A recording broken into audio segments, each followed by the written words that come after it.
So we're EAGLES, Eagles.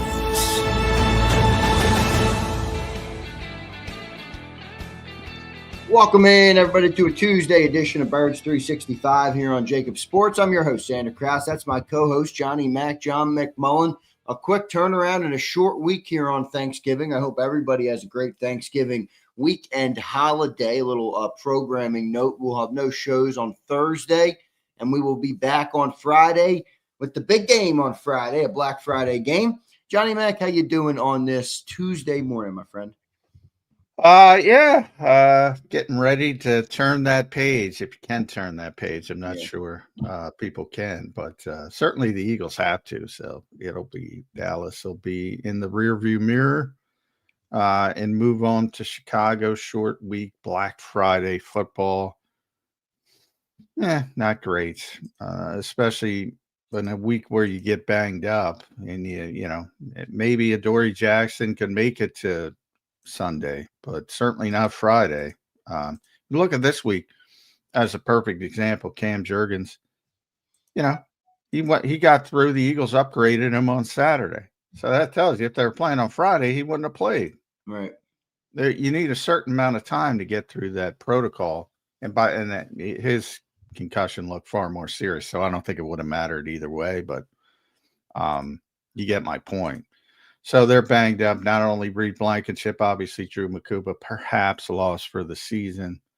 For anybody that didn't see our report yesterday or see the update, Andrew Makuba will need surgery on an ankle fracture, John. And I don't know what the latest is on that. Any optimism he returns? It feels far-fetched that he would return after a surgery, but yeah, I mean, you would have to play late into the playoffs, which is possible. Similar to last year with BG coming back. But even then, I project it in that type of situation. If you're playing that late and you're talking about the NFC Championship game or the Super Bowl, that means you're playing well, and that means you persevered pretty well. So would Vic want to go back to a rookie, who's been out and there's a rust factor? I think it's more likely than not you've probably seen the last of Drew Makuba as in his rookie season, and that's obviously disappointing.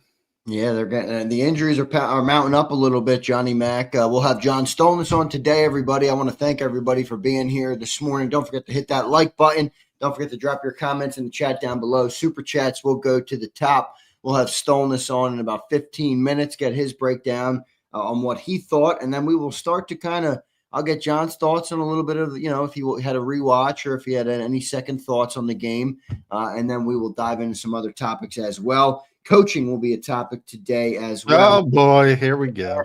Here he goes, right, John? We're going to have the conversation. I'm looking forward to it. John, let's go right to the second day thoughts, though. We had a couple thoughts, obviously, yesterday in an instant reaction type show where, we work all day on Sundays. We probably don't get a chance to consume much of other people's content or their game content or however you do it.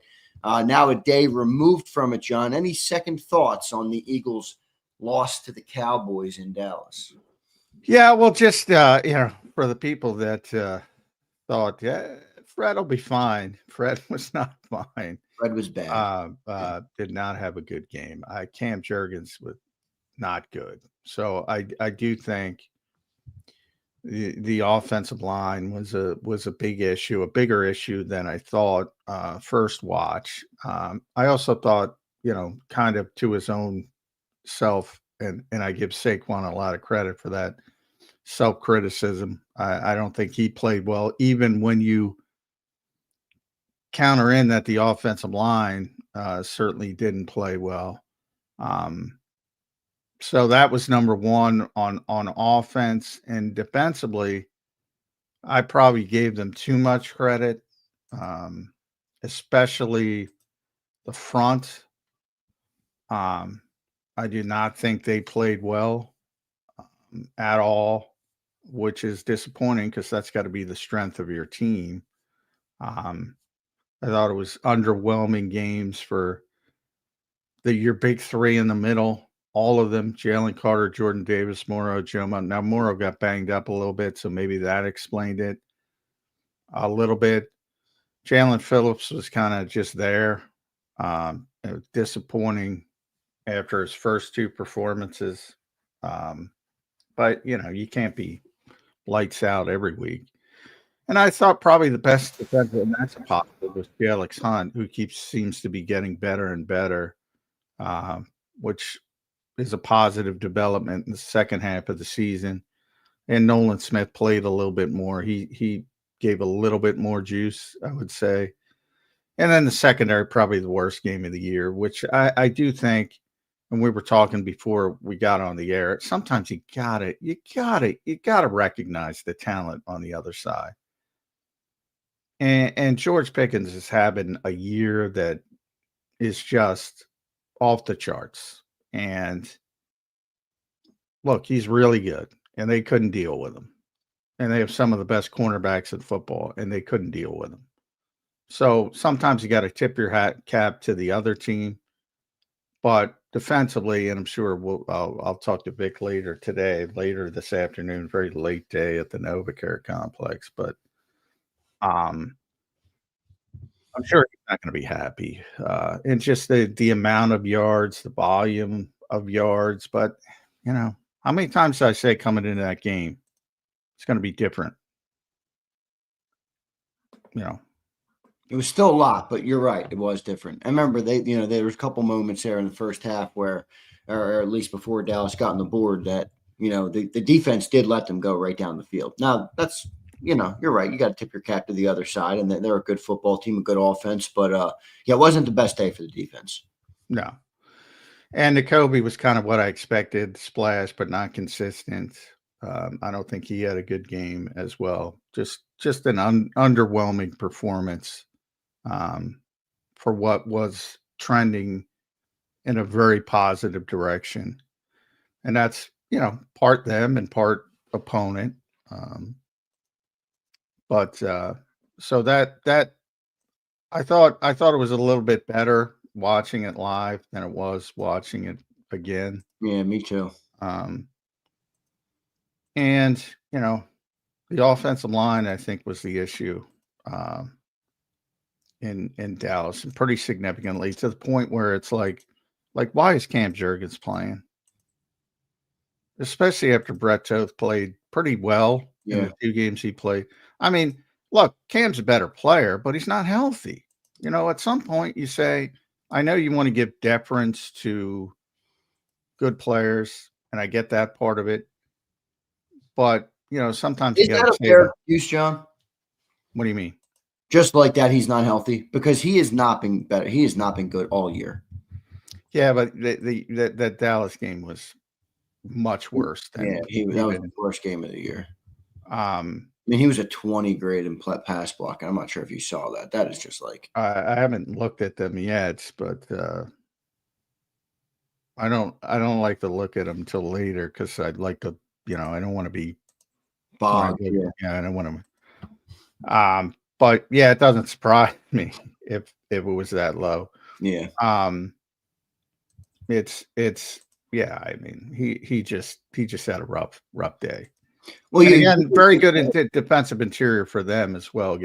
Quentin Williams is a really good player. That's how. Well, that was my next point. I mean, you gave credit to the other team. You said Eagles fans don't like to give credit to the other team, which is true. From doing these shows, I see all the comments, but that interior, that Dallas defensive line is good, man. It is good. Those three tackles in there, Kenny Clark and Quentin Williams and Osa.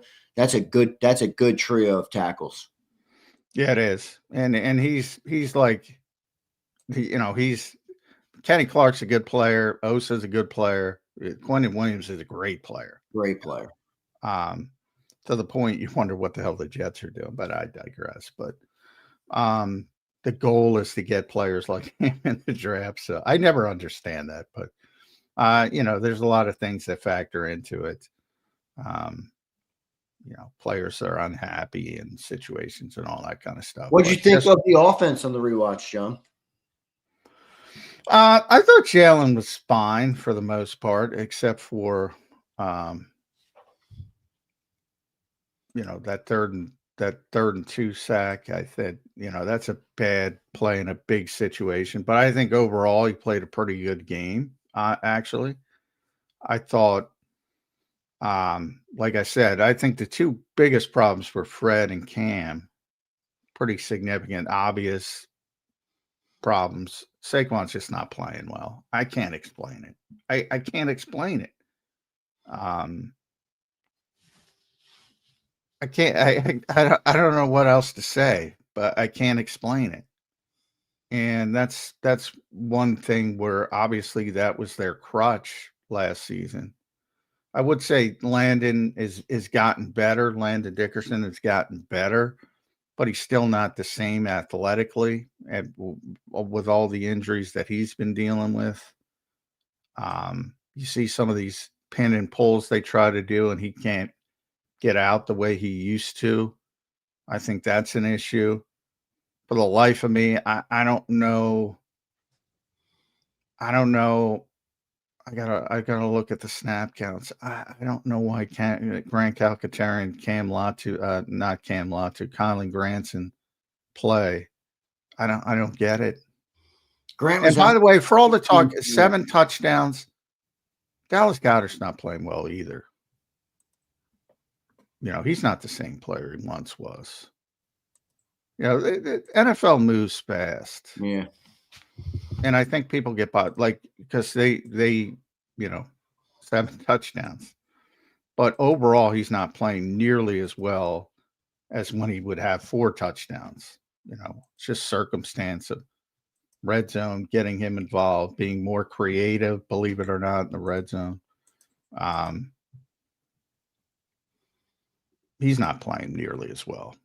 So if the offensive line is not playing good really at any position right now, you just talked about Cam Jurgens. Well, I thought Jordan was pretty good. Jordan was good. Yeah, Jordan. Jordan, he's good, but he's not what I think we've all gotten. Well, he was the best player in football last year, according to some people. He's not playing at that level. That jades it a little bit, but Jordan's still been fine. But all the other positions really haven't been all that. I thought Tyler's been fine. I've been surprised by how consistent he's been.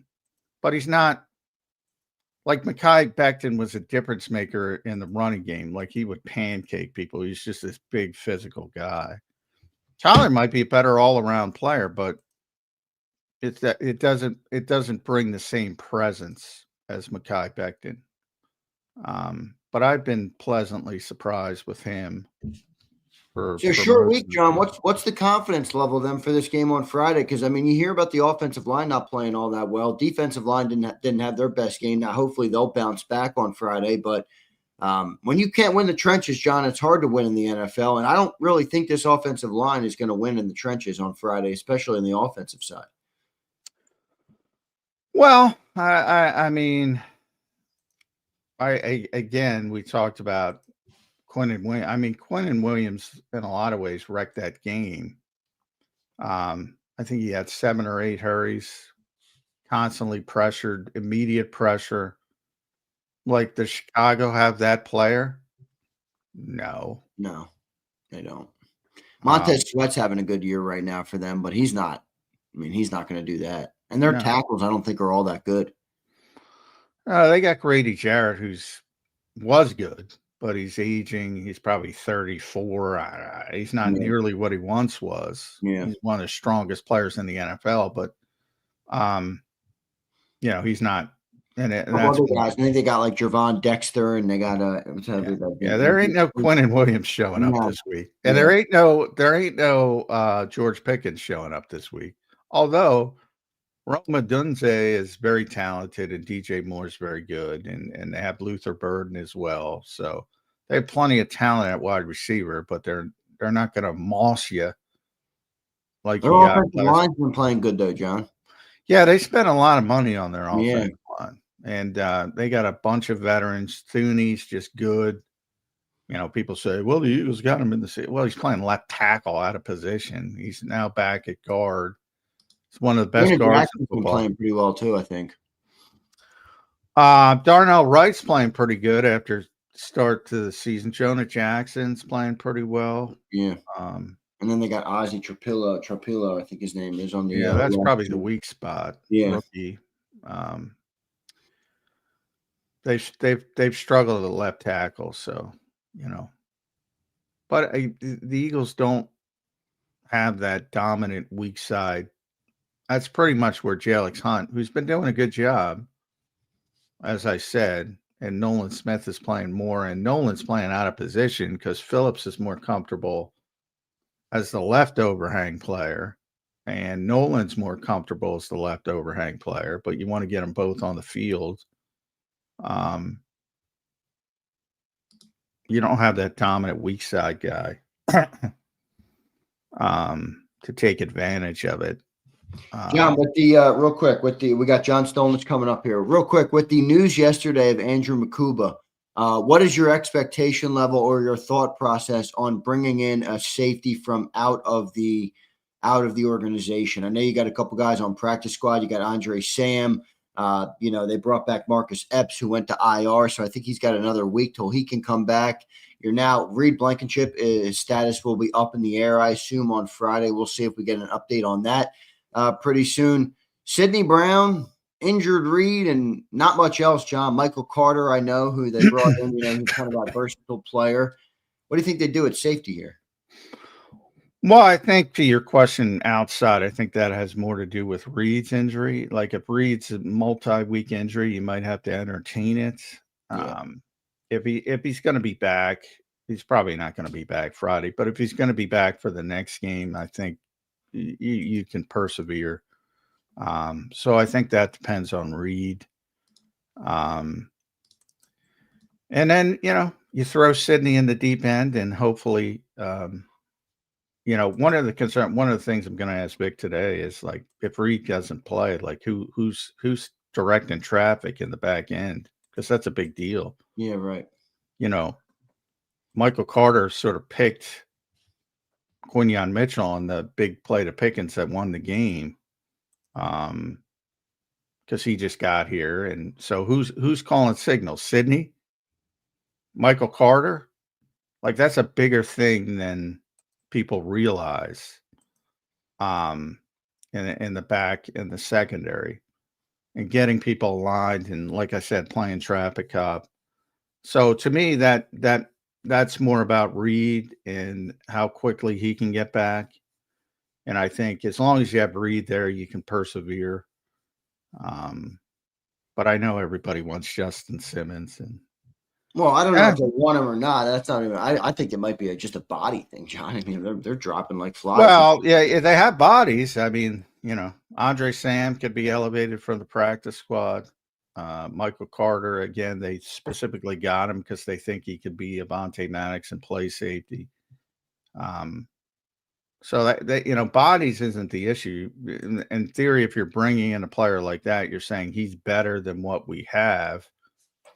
And he certainly was at one point, but as we learned with Jair Alexander, well, I don't think many people learned, this game, it doesn't exist in a stasis and moves very quickly. Yes, it and does. it's Thanksgiving, and he doesn't have an NFL team.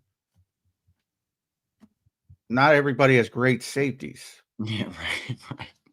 Might tell you all you need to know. Good stuff, Johnny Mac. Let's go to John Stolnis, who's set to join us right here on Birds 365. I want to welcome and thank everybody for being here this morning. It's Thanksgiving week. Eagles have a short week with a Black Friday game. It's a 3 p.m. game in Philly on Black Friday, so get ready for it. The battle of two 8-3 teams.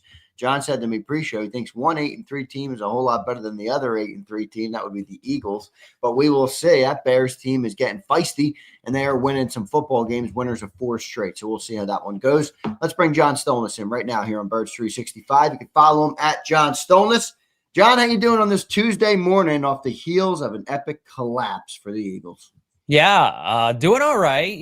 I feel bad for the family members of everybody going to the game on Friday. They're not going to get any Christmas gifts. I mean, what a waste of a Black Friday, right? You got to get out of the stores with the King of Prussia Mall. Where are you doing, guys? Come on. I have, surprising because of my age, John, but I'm not a brick and mortar guy anymore, man. I like to just order my stuff and be done with it. That's one of the greatest technological advances in our life. Then I don't have to run around like a lunatic. Yeah. And the in the few days before Christmas. That is a big positive. I'll tell you, one of the great things is like if you have kids, Amazon, I don't work for Amazon, but a little plug for Amazon. You create the lists, right? The Amazon wish list. So that like Yeah. you can just send a link to everybody in your family. What do the kids want? Here's a list, it's already right there. So it does make it a whole lot easier.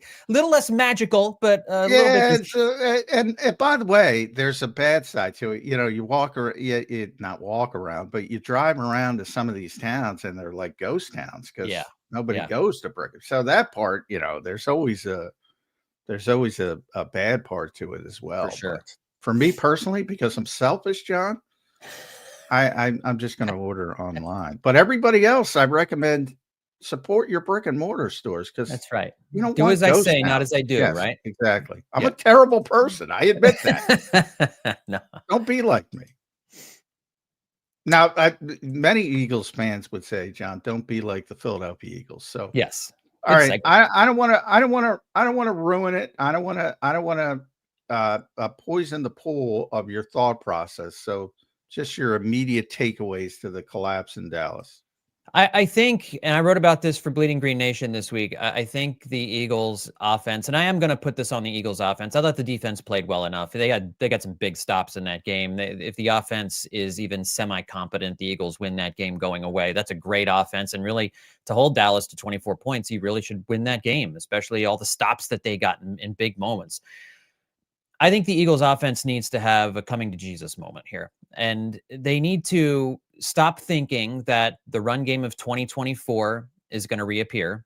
I can't see it happening. The offensive line is too banged up, and the guys that are there are just not executing like they did a year ago. So I think they need to stop looking at their offensive philosophy as we're going to be ultra conservative. We're going to do everything we can not to turn the ball over, even if that means we send A.J. Brown on the same 3 routes every single time, even if that means the route trees never change. They need to open this thing up. They have to open this thing up in the passing game because they can't lean on the run game anymore. Not here in 2025 anyway. It's not going to come around, especially if Jalen Hurts is not going to be featured as a runner in the run game. And it's clear that he's not. I mean, it's November 25th for crying out loud. If it was going to happen, it would have happened by now. So I think one of the reasons why the Eagles have been playing this ultra conservative, no turnover game is because they've always been able to rely on the run game to get them 5 yards, 6 yards on first down. It's not there. It's for whatever reason, for the multitude of reasons out there, it's not there.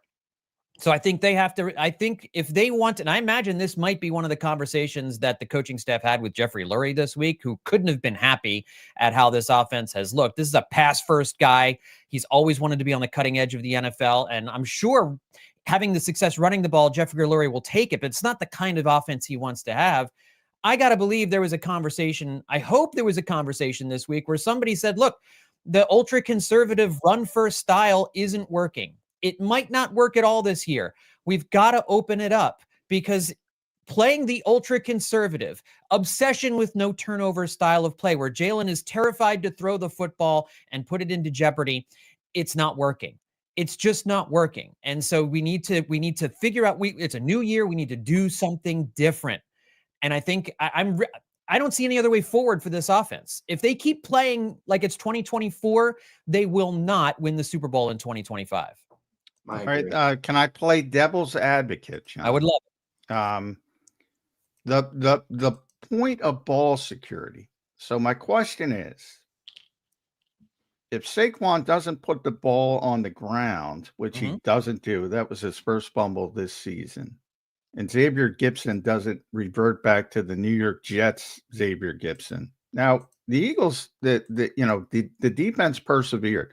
But if those two things are positive for the offense, do they win the football game? So, in other words, what I'm saying is if they actually live up to their ball security mantra and those 2 turnovers evaporate, do they win the football game?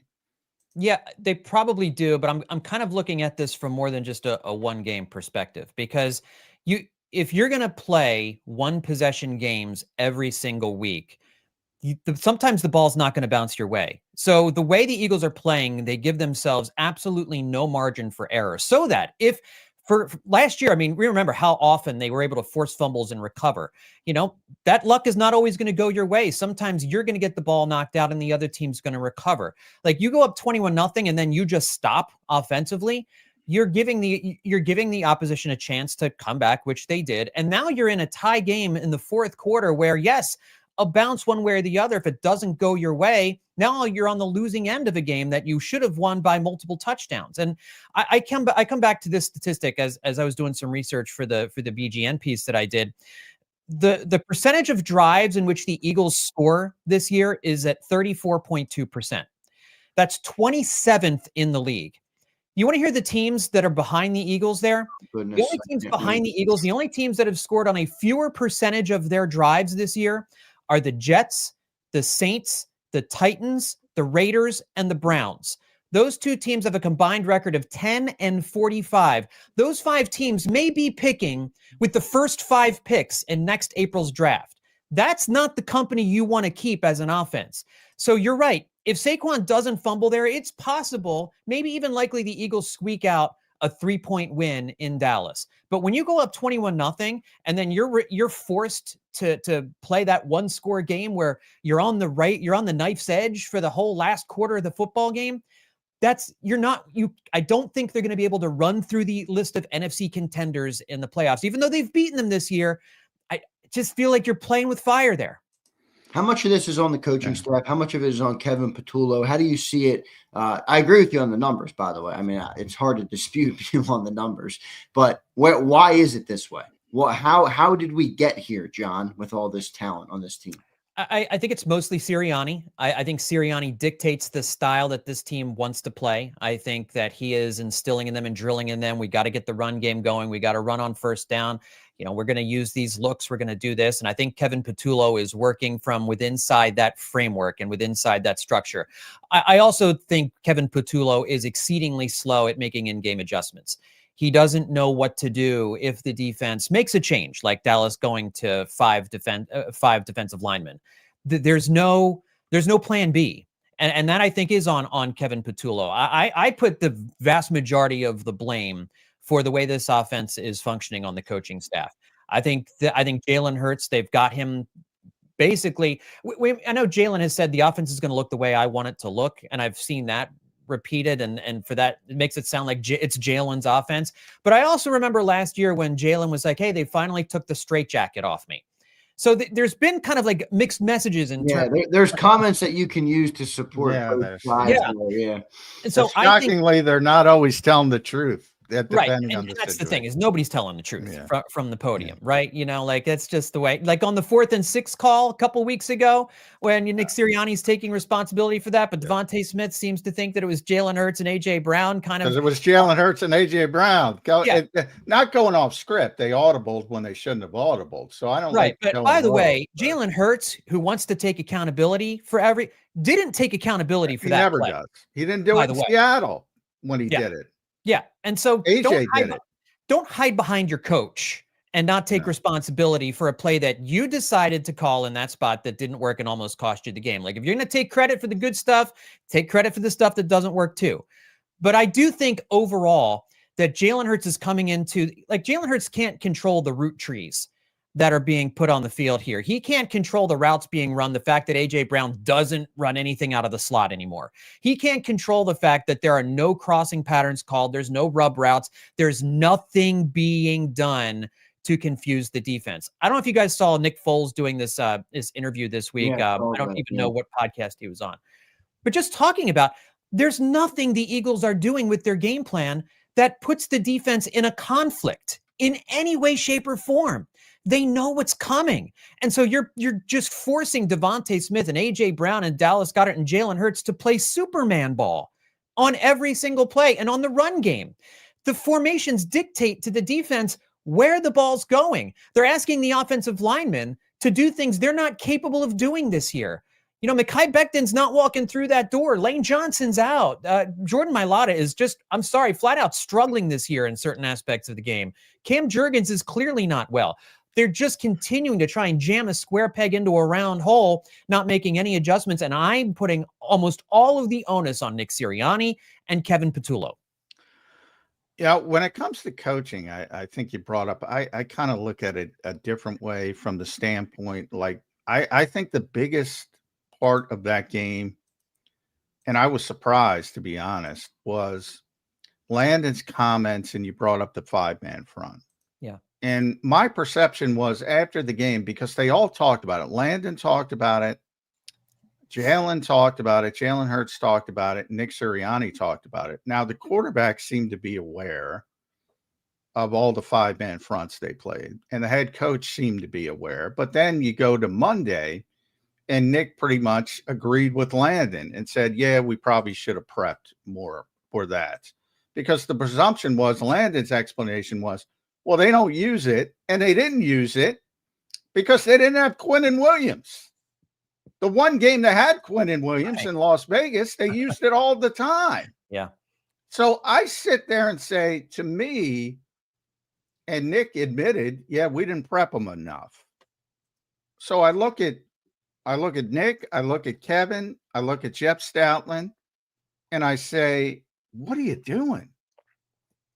The preparation standpoint to me is more important than the other stuff, which I do think, I heard Nick's comments. I heard Tom Brady's comments. I heard Kurt Warner's comments. I heard Ron Jaworski's comments. All of these guys are high-level quarterbacks. They're all going different directions. Tom's like, no, it's not remedial. Nick's like, you got to do this. Kurt's like, I'm a numbers guy. Go find where the numbers are. And have a different offense when it comes to that perspective. So I kind of put all that aside and say to myself, technically, this passing offense is better than last year's passing offense. The difference is the run game. Yeah. And the offensive line has been terrible. Cam Jurgens was terrible. Yep. Brett Johnson was particularly terrible. Saquon, I don't know what's going on with Saquon. He looks the same to me juice-wise, but he's not playing well. And to his credit, accountability, he said that. They don't have that crutch. And that's where it's like, you go full bore in what are we in? Week 12, whatever we are. Yeah. Do you go full bore to just throw it in the trash and say, all right, we're gonna throw the ball. We're gonna ship this thing mid-range, or that to me is the question. Or do you keep trying to pound the square peg in the round hole and hope at some point the running game clicks? Now, to me, I'm not talking about last year's historic, but Saquon can't be a 10 for 22. Yeah. Can he be 20 for 85? Mm-hmm. John Stolnis should be. And that would probably get the job done most days, especially if you're mixing in a little Tank Bigsby there and he gets you maybe 5 for 40, just something going on. But my concern is that they're not capable of it this year with where the offensive line is and some of the injuries. Like Landon Dickerson doesn't look right. He does. He's a step slower and he can't get out. They tried to do a pin pull run this week and he couldn't get there. Cam Jurgens doesn't look right. I mean, I think you're playing with some offensive linemen who are injured, who are really playing through some things. I think a lot more is falling on Jordan Mailata because Dickerson and Jurgens aren't as healthy. And so I think that's one of the reasons he's been struggling a little bit. Tyler Steen isn't Mekhi Becton. Fred Johnson isn't Lane Johnson. There's just, and the tight ends, my goodness, they've been terrible. Tight end formation. Terrible, including Dallas Goedert, by the way. Yeah. John, in the run game. Yeah. It's a different year. And I think that's what they have to get into their heads. It's a different year. So even if you do, like you said, make a commitment to continuing to pound the ball, which I would love for them to be able to do it. I think that's the best way for this team to operate. Then you've got to change the way you're run blocking then. Because what you're asking the offensive linemen to do isn't working. They can't do it. It's a number, like you said, it's a numbers game. Like there comes a point where you just, it's like if you have a budget and you want to spend a certain amount of money, but there's something out there you really want. Sometimes the numbers just tell you, nope, can't do it. I feel like that's kind of where we are. And I feel like the offensive line right now is doing better in pass protection than in run blocking. And I don't have the numbers to back this up one way or the other at the moment. But I will just based on the eye test, I think there's a greater allotment of talent throwing the football. And at the very least, too, if you can get the passing game going, it can open up the run. There's just no respect for the passing game right now. You're not forcing defenses to keep an extra defensive back on the field or to play an extra defensive back deep. You can have these guys creeping to the line because no one's respecting the 10-yard hitches. No one's respecting the curls. No one's respecting the occasional deep shot. Like A.J. Brown doesn't have the juice to get back past guys right now. So just, I feel like they've got to do some different things than they've been doing. And I don't think it's too late in the season. I'll put it this way. If they keep doing what they're doing, I don't think they can get as far as they got a year ago. John, you got to talk to me about the quarterback then. I mean, all that's great, what you said about the offense, and I agree with much of it. But you didn't mention the quarterback, and I think when you talk about any offense in pro football and you talk about the deficiencies, you have to talk about the quarterback. Heavy is the head that wears the crown. Yep. That's what they say. How do you evaluate Jalen Hurts and his role in this largely underwhelming offense? I think Jalen Hurts' deficiencies are coming through, but I still think he's actually playing some really good football. I think in the first half of that game, where I think the Eagles' play calling was a little bit better, Jalen Hurts was throwing the rock around pretty good. Anytime your quarterback continues to get into 1st and 20, 2nd and 15, you're behind schedule. It's really difficult. But I will also say Jalen Hurts, and whether it's been drummed in him by Nick Sirianni and Kevin Patullo to not put the ball in harm's way, man, that guy holds onto the football too long, and he does not stay within the structure of the offense. I mean, we've heard the complaints the last few weeks that in practice Jalen Hurts is putting the ball where it needs to be on time, and then it comes into the game and he's afraid to throw it. It almost feels like he's a little gun shy back there throwing the football, and it comes and goes. And that's the weird thing is early in the game against Dallas, he wasn't afraid to throw the football, but late in the game he was. I mean, just on that 3rd and 2 sack at the end of the game, just pat, pat, pat, pat, instead of just taking off and running or throwing the ball away and giving yourself a 4th and 2, where at least you make a decision as to whether or not you want to go for it in that spot.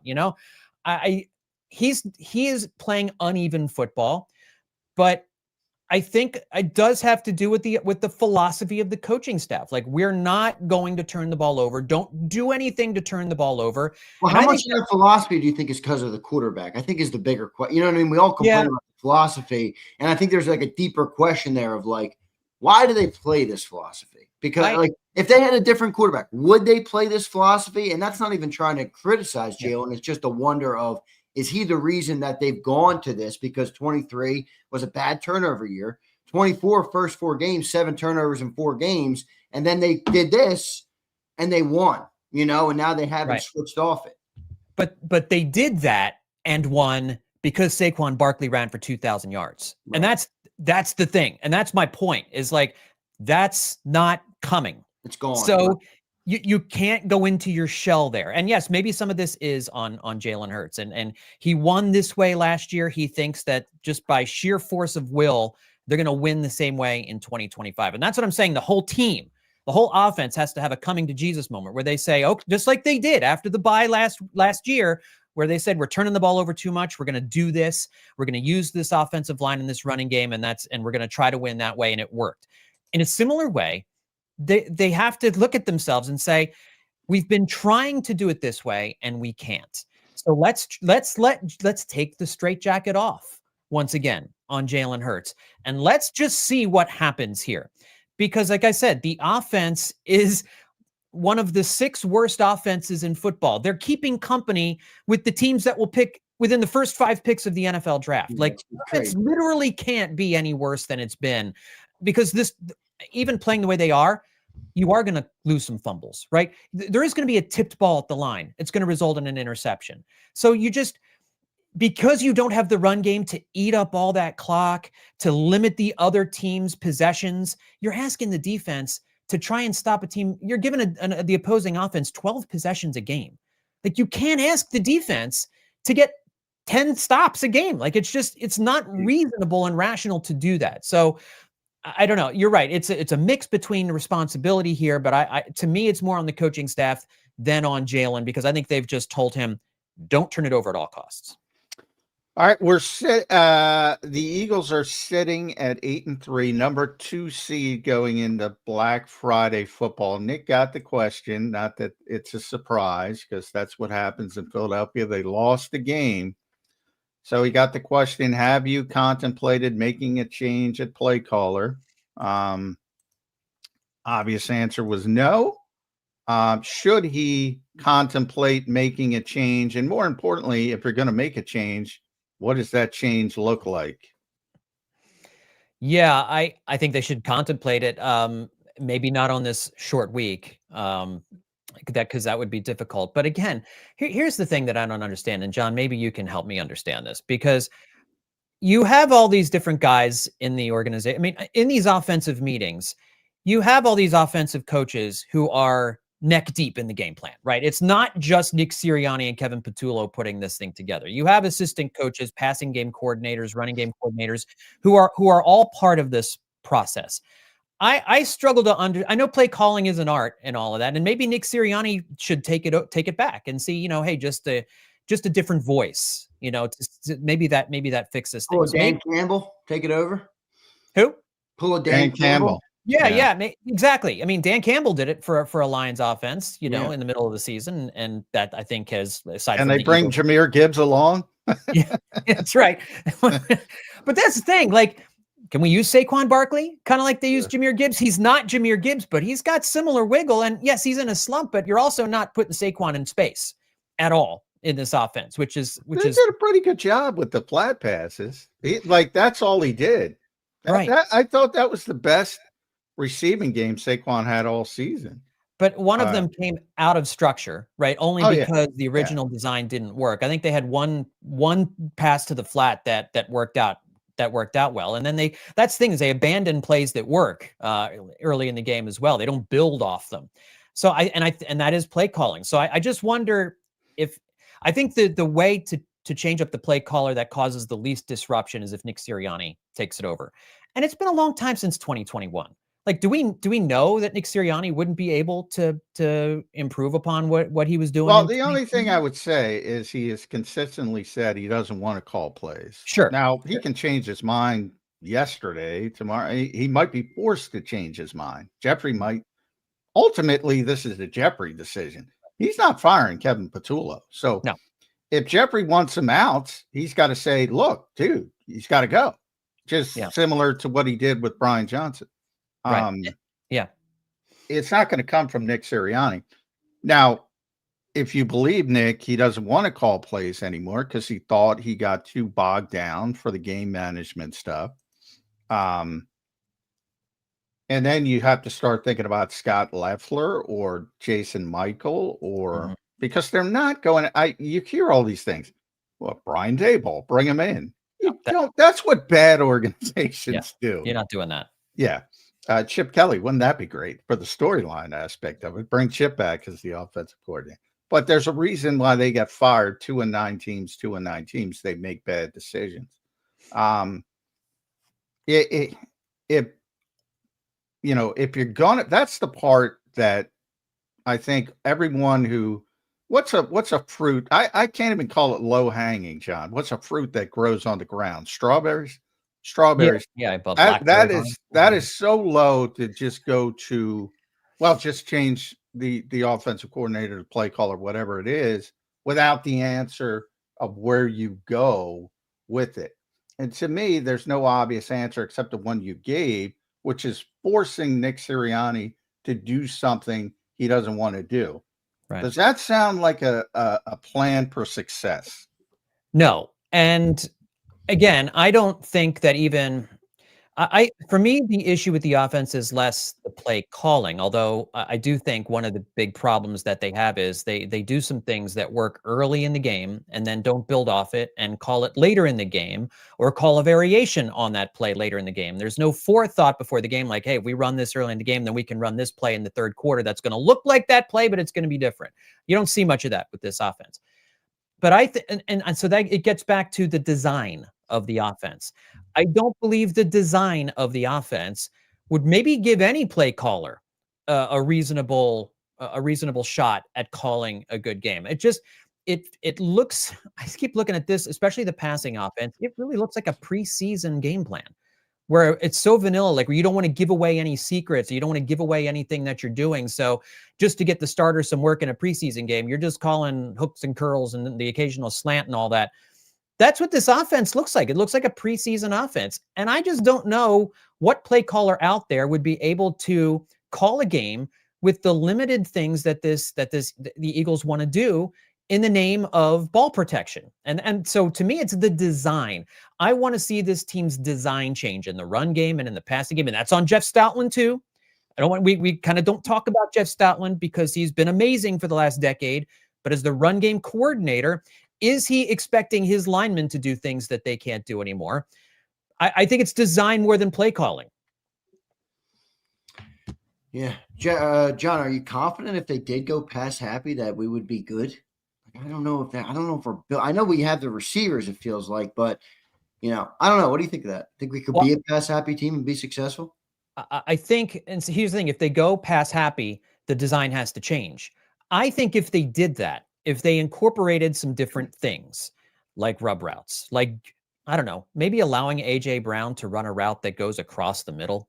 He just, a few times a game so that you have to have defensive backs track AJ Brown going across the middle. And I'm not talking about on a slant, it's just because that's the only thing he does where how do they not do that? Right. Like, dude, these guys, I get it. People might not like Nick and Kevin Petula. These guys are coordinators and offensive coaches for Phillip Rivers. These guys have been passers. I mean, these guys know how to do this. They don't forget how to call a crossing route or a rub route or any of those things. Why aren't they doing it, to me, is a bigger question that just there's not an answer to, but that to me is like what glares out at me. If you try to put a list together of Earth's greatest unanswered questions, that would be in the mix because we don't know. It defies explanation. It defies logic. And I know people are going to say, well, then it's the quarterback. The quarterback doesn't want to run those plays. Well, you know what? Sometimes you have to drag the quarterback along to make, because I truly believe Jalen Hurts doesn't want to play in an offense that stinks. And right now the offense stinks. So if Jalen Hurts has essentially told them, I only want this offense to operate outside the numbers, curls, hooks, whatever, they've got to say as the coaching staff, here's the game we're calling, Jalen, here's what we're doing. We're going to work on it in practice. Like, that's why you have practices, just because Jalen ran an offense like this in 2021 and 2022. It's not like he's never run this stuff before. And so I truly don't. It's a great question, Zander. I don't know. I wish I did. I think it's pretty simple. 2023 broke them. Too many turnovers, and they scaled back. I think it's pretty obvious. It's not that Jalen Hurts wants to run this offense. It's they think this is the best offense to take advantage of the strengths of Jalen Hurts. That to me is the simple answer of entirety what's going on. Is that fair? I've said pretty consistently, I don't think it is fair. But that's where they are. And they've had so much success. Now they've gone so far down that road that the only thing that's going to make them shift and take the other turn in the Y is lack of success. So you got one game, you get another lost game, you get I don't know if people want that. Right. That to me is the only thing that's going to change them, other than. Yeah, because to Xander's point, I bring it up all the time. Go watch Phillip Rivers in Indy. Mm-hmm. And then you get this constant, well, Nick didn't call the plays. Yeah, but listen to Frank Reich. He built that offense, Nick Sirianni. And one of the things he sold Jeffrey Lurie on when no one knew who he was is what happened in Indy by circumstance. Andrew Luck is a pretty good offense. Retired unexpectedly. They had to go to Jacoby Brissett. They built a completely different offense around Jacoby Brissett. Yep. It was better than it should have been. Then they went out and got Phillip Rivers, completely different offense to take advantage of the quarterback. his history is take advantage of the quarterback. They think they're taking advantage of the quarterback. I don't know if that's fair, but that's what they're doing. They built this offense to take advantage of the strengths of the quarterback. Well, and you're wasting A.J. Brown. You're wasting Devontae Smith. I mean, you brought on all these other pieces to make an offense work, and it's not working. And that's the thing is like, yes, I hear what you're saying. That you build an offense to take advantage of the strengths of Jalen Hurts. It's not working. It's not working. Jalen Hurts, by the way, is not running the football. They're the designed runs that we were seeing from Jalen Hurts that made one of the reasons that made this offense go. It's not there. And you have to explain to me why that has disappeared. I mean, if it's just I think they're trying to save him. Yeah, they amped up a little bit in Dallas. I think as the games get higher leverage, I think you're going to see more Jalen Hurts running the football. I hope so, but it's not there late in the games. It wasn't there in the second half as the Eagles were floundering. And I think, with this offense, how many symptoms do you need? How many losses do you have to take before you decide to go to the doctor and get checked out, right? Like, it's like, well, I got high cholesterol. Well, I'll ignore that for a little while. No big deal. Well, now my blood pressure is really high. No big deal. Man, my chest really hurts when I'm running. Boy, okay, I should probably get that checked out sometime. But, we'll just keep moving. We'll just keep going on, until I have a heart attack. And then we'll get checked out. Like, there's no logic to that. Like, if you can see the numbers, like you said, we're 12 weeks in now. The numbers are what they are. It's not working. So that's the frustration from Eagles fans. Is just they keep doing the same thing over and over again, expecting the 2024 results. And at some point, you just got to say, it's not working. We need to do something else. Do you believe Jalen Hurts is limited? I really don't. Especially at this stage of his career, we've seen him in the 2 Super Bowls and in the NFC Championship game, and how he can play at this elite level when they allow him to. And so I don't understand the idea that Jalen Hurts, if you open the offense up, all of a sudden he's going to be a 3 interception a game quarterback. He's at a stage. I think it's also, how much do you trust your franchise quarterback, who you're paying all this money to open things up a little bit? If like you said, John, like they're designing this offense to take advantage of Jalen Hurts and what he does best, then they don't think he does very much well in the passing game, because they're not allowing him to open things up. Like you've made him your franchise quarterback. You've seen him perform at an elite level on the highest stage, and we're afraid to run crossing patterns because we don't think Jalen Hurts can avoid turnovers. It doesn't make sense logically. And that's what's so frustrating about this. What's the logic here? What are we? I don't like that it seems that this coaching staff coaches afraid, that they coach not to lose. And that can work when you have a running back running for 2,000 yards. Yeah, when you don't have that, coaching not to lose results in what we saw in Dallas. And frankly, let's call them near misses against Green Bay and Detroit at this point, because again, one bounced the other way, and we're looking at a 3-game losing streak. I mean, you can't do that, hindsight 2020, but the reason we've been talking about this all year is because they have been on the knife's edge all year. Yeah, the margin is tiny, man. So small. Well, I've been arguing the margin of error thing. I mean, it was extremely small last year, but they won the Super Bowl because they played the same way. But the difference was, well, there goes Saquon for 65, banging his head on the on the end. But the margin was incredibly small, to the point where you're in the divisional round. Matthew Stafford, if somebody could block Jalen Carter, the game was over. Just defender slipped and Tyler Higbee was wide open. And the Eagles, imagine that. Imagine how the reverberations of that, if that game goes the other way. So the margin has always been small. And then obviously kind of evaporated blowouts in the NFC Championship game and the Super Bowl. And I think people forgot how small those margins were for most of the season. Right. And they continue. But their philosophy is 40-2, and that's the record when they win the turnover battle. Mm-hmm. That's fair, and I'm not advocating for a reintroduction of the run and shoot. I'm not saying that they have to totally revamp everything, but I wouldn't mind seeing more 3 wide receiver sets. I wouldn't mind seeing more 4 wide receiver sets. I wouldn't mind getting the tight end, the other 2 tight ends off the gosh darn field for more. By the way, I'll tell you, go back to 2021, go back to Indy. Nick wants to play 11. Yeah. Do He it. wants to play 11. He did. Mike Gill pointed out to us, John. He first came a coach before he got rid of his play calling to Shane Steichen. He was passing the ball all over. Oh, yeah. Man. Oh, 35 yeah. attempts a game.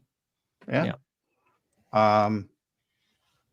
You know, tough to argue with the success. That's the problem. It's easy to make the change if you're not having success. Now, to your point of and by success, I mean to your point of the numbers is correct. They're bottom 5 in everything, basically, except red zone and, you know, where the little pockets where they're very efficient.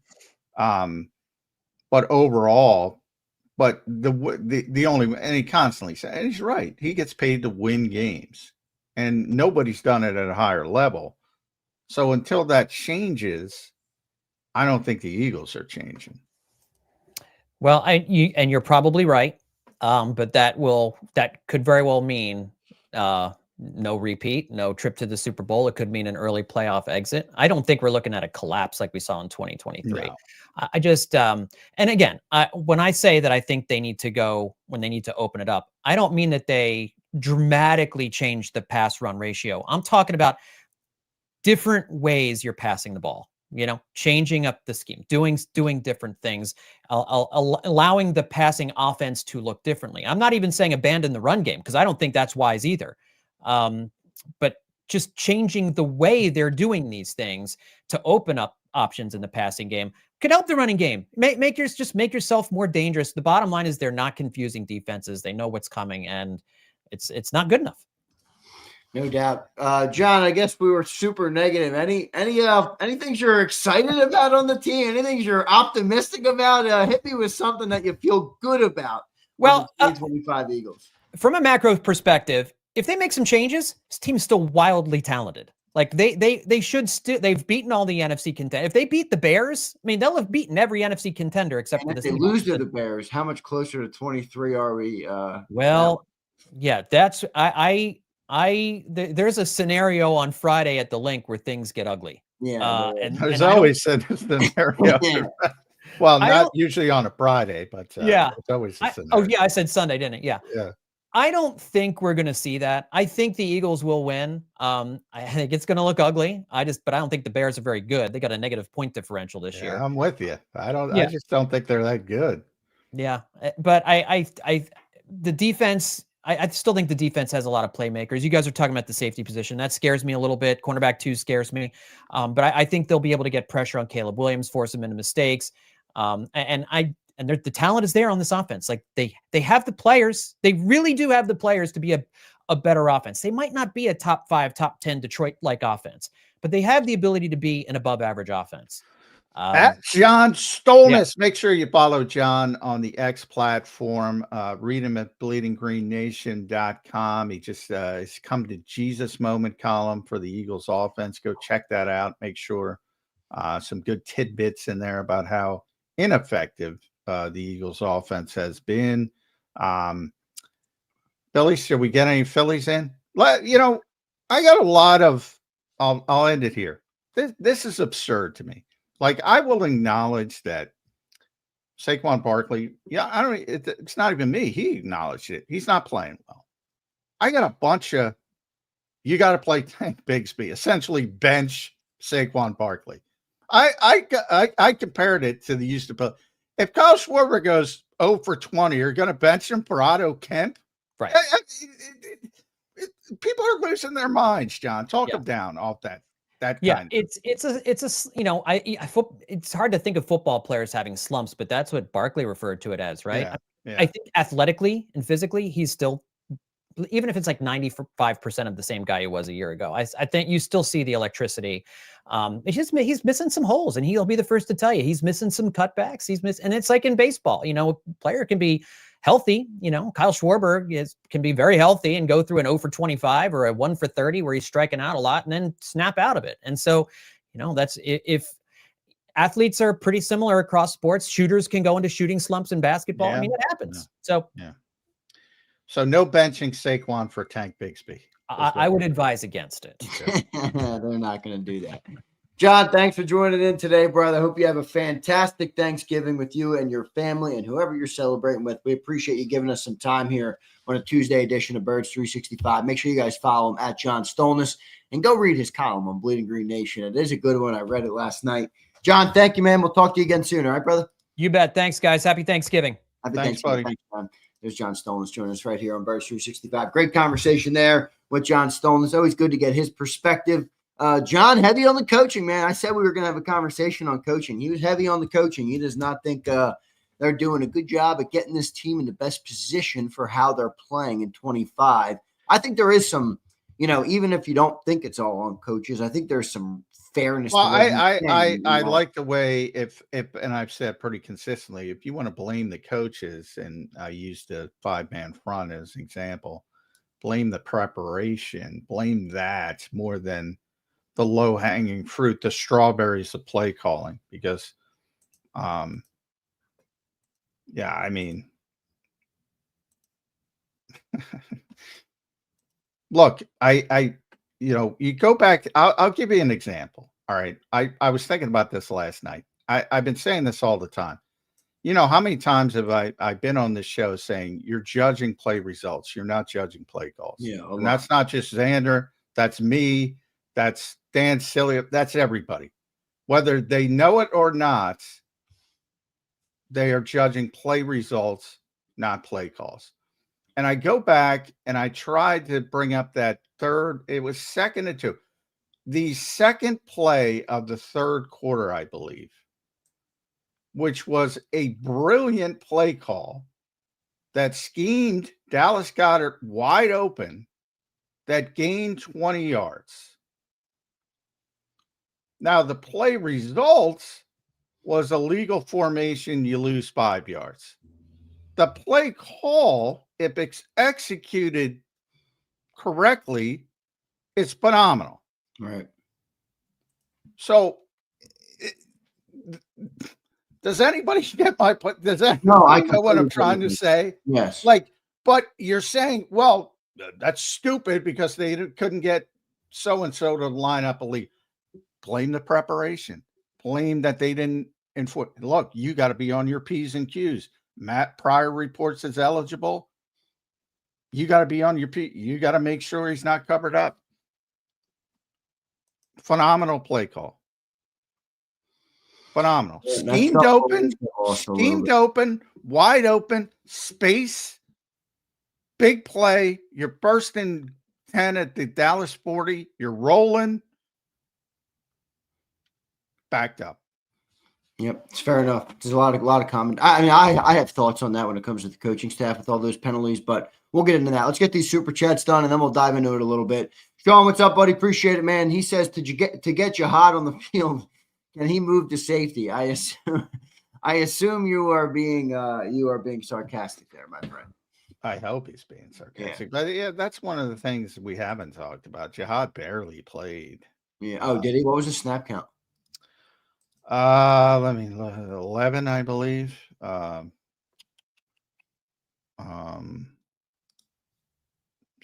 Yes, 11. 11 snaps of 74. So he's benched, basically. He's benched.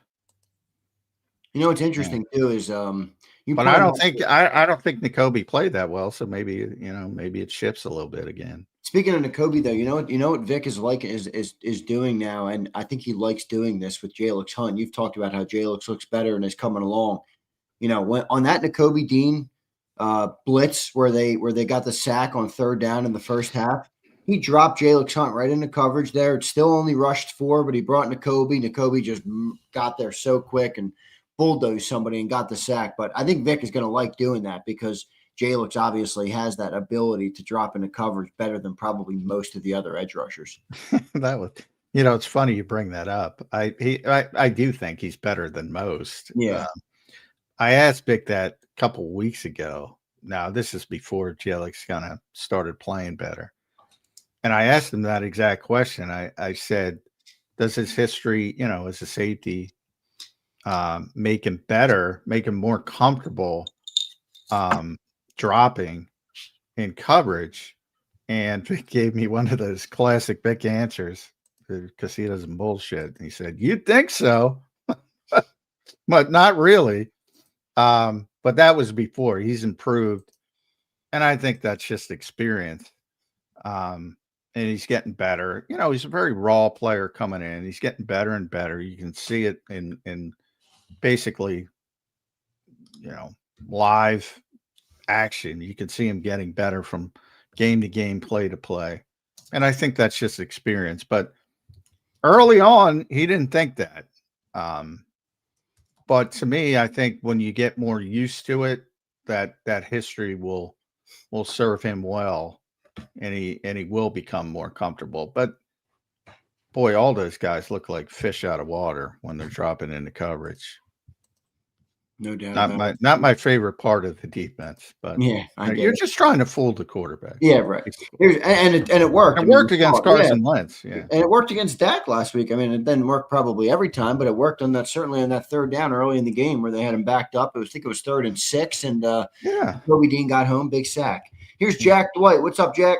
A few weeks ago, it was said Barkley was tipping pass or run, whether he lined up beside or behind Hurts. I checked, and it was true. Think anything's to that, John? Yeah, there's tendencies, you know. Tendencies are like, Nick will tell you good teams have tendencies. And he's right from the standpoint of good teams do things well, and they do that because they do it well. They do it a lot, and that creates tendencies. And, you know, the best example of that I always bring up is the Jimmy Johnson Cowboys. You know, everybody knew what they were doing. Yeah, Nobody could stop it. Is that how you feel about the inside zone? Like, there's so many people who are like, why do we run the same running play every single time? Inside zone, inside zone, inside zone. It's not working. You know, do something different. Do outside zone. Do something different. Do you feel similarly about that play? Well, I mean, that's just a modern game. I mean, everybody runs a ton of inside zone for the most part. Yeah, because everybody's in shotgun all the time. I mean, that's how they run the ball, inside zone. I mean, or outside zone. You know, but the Eagles, you know, pin and pull was big for the Eagles last year, and it hasn't been as good. So, I mean, there's not a million different runs. You know, the Cowboys had 3 with them at Smith. But, you know, Jimmy's probably downplaying it a little bit. They obviously had more they could go to, but for the most part, they leaned on 3. So, yeah, I mean, fooling people is, you know, if you're good, you don't have to fool people. If you're bad, you got to fool people. You don't want to be bad. Yeah. Not to say you can't be a little bit more creative in spots. And I know everybody and they're going to see Ben Johnson. Ben's probably going to do some shit, and people are going to get all excited seeing it. Kyle Shanahan last night with all the little bit on the Bears team. I'm not going to tell you they're great, but I think you're a little sleeping on the Bears, man. Ben's got them playing good. Not at all. I gave you who they've been playing. It's not their fault. I mean, you just knock down the pin in front of you. That's what good teams do. But you also got to be realistic about it.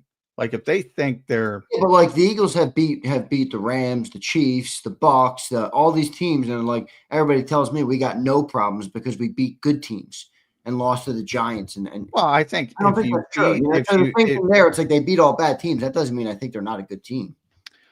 Well, it's not even beating bad teams; it's beating bad quarterbacks. And when you get a run of playing bad quarterbacks like they've gotten, you're going to look better than you are. You just are. You know, they barely beat Mason Rudolph at home. Barely. And they gave up a significant amount of points. I mean, yeah, they're still the 3rd best team in that division. And to me, they're not close to the Packers or the Lions.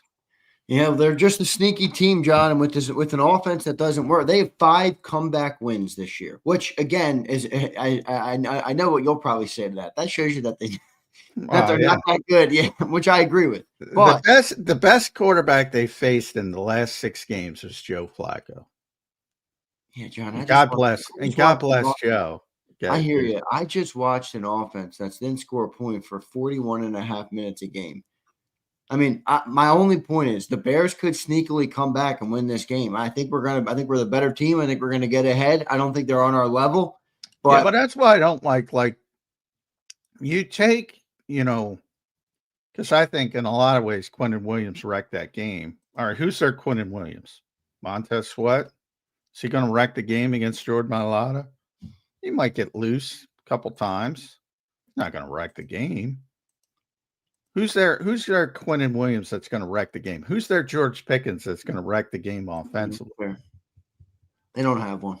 Yeah, they don't have one. But they got a lot of weapons, and with the injured secondary.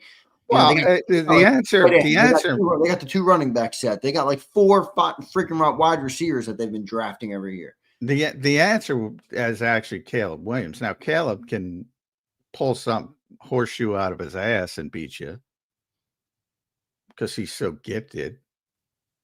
But, I feel comfortable that Vic is going to, and you might see more Jahad Campbell because he might have to have that athleticism on the field as a spy. Although it might most likely be Zach Bond. Yeah. Now that what did you say on the post game? You said 2 touchdown win. 2 score win. Okay. Now that was before I knew all. You feel good about that? I'm a little concerned about the safeties. Little concerned, but then I think if their safety situation, I picked Dallas to win in Dallas, but if their safety situation is what it is going into Dallas, I would have picked the Cowboys by 2 scores. But they have a quarterback who can take advantage of it. I don't think Caleb Williams is at the point where he can take advantage of it. Yeah, Dak's an on-time thrower. I mean, he's a schedule. Yeah, he's on schedule offense mostly, so he'll take advantage of that. Yeah, well, it'll be interesting to see. I mean, I do think it's going to be interesting with how it plays out. I don't think we're going to win by 2 scores. I think maybe by 3. Well, like I said, that was pre-safety issues, right? I would have been very comfortable 2 scores with Reed and Drew out there healthy. Yeah, it might be more difficult, but I still think they're going to win the game. I haven't. Yeah. We'll see. Let's see what happens. We got a good football Friday this week with actual football. How about that? Nate the Guy, what's up, brother? J Mac Izzle. Nick interview was better yesterday, but still a C-. I don't think it was even a C-. I don't think Nick has good interviews. He is sort of reverted to, let me get this over with. He's basically Dean Smith running the 4 corners for old school college basketball people. He's just trying to run out the clock. Yeah, I don't. Occasionally you can get him into a football walk discussion. But it's becoming rarer and rarer.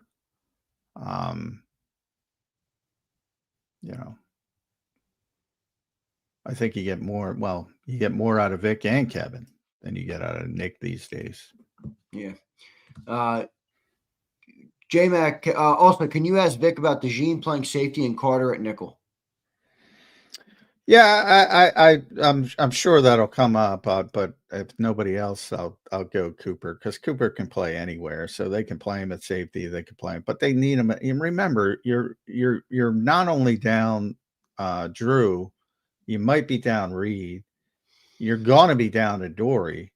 So, they might, if they were full at corner, they might think about it, but they're not full at corner. So I don't think that's the week where him playing safety is relevant. If it worked out a different way, maybe, but I still doubt it because he's so good in the slot. My presumption is if Reed can't go, it's going to be Sidney and Michael Carter, but we'll certainly ask him the question. Here's Jack Dwight. Eagles fans think Jalen is elite, but clearly the coaches don't. Yeah, well, that depends on your definition. I think they think he's elite in the way they play.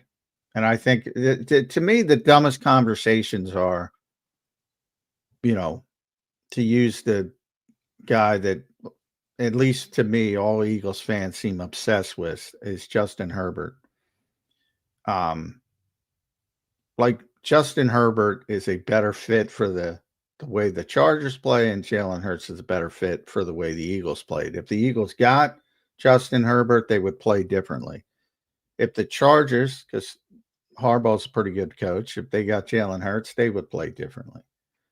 To me, it's just silly conversations. But they think he's elite. They think he's elite in the style that they play.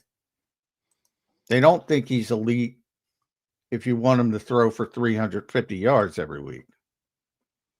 But that is not relevant because, he's not a high volume passer, so they take advantage of his He needs a lot strengths. around him. Is that fair to say? What's that? Jalen needs a lot around him to be super successful. Well, every quarterback does. Again, that's like, point to me one successful quarterback that didn't have a good supporting staff. That's fair. Cast. Doesn't exist. Hasn't exist. Can't exist. Maybe difference, maybe perception. Like, you might have a great offensive line. Everybody points out, well, Tom didn't have great receivers. Well, he had a great defense. He had a great, offensive line. He had great tight ends. At one point, he had Gronkowski and Aaron Hernandez before he went off the rails.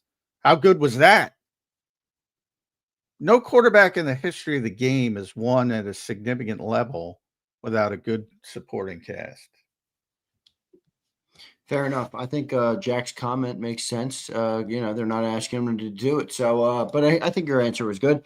John, good stuff. All right, let's get into a topic here that I know that you don't like to do, but I do think we're getting to a point, John, where the overall body of work is going to come into the picture.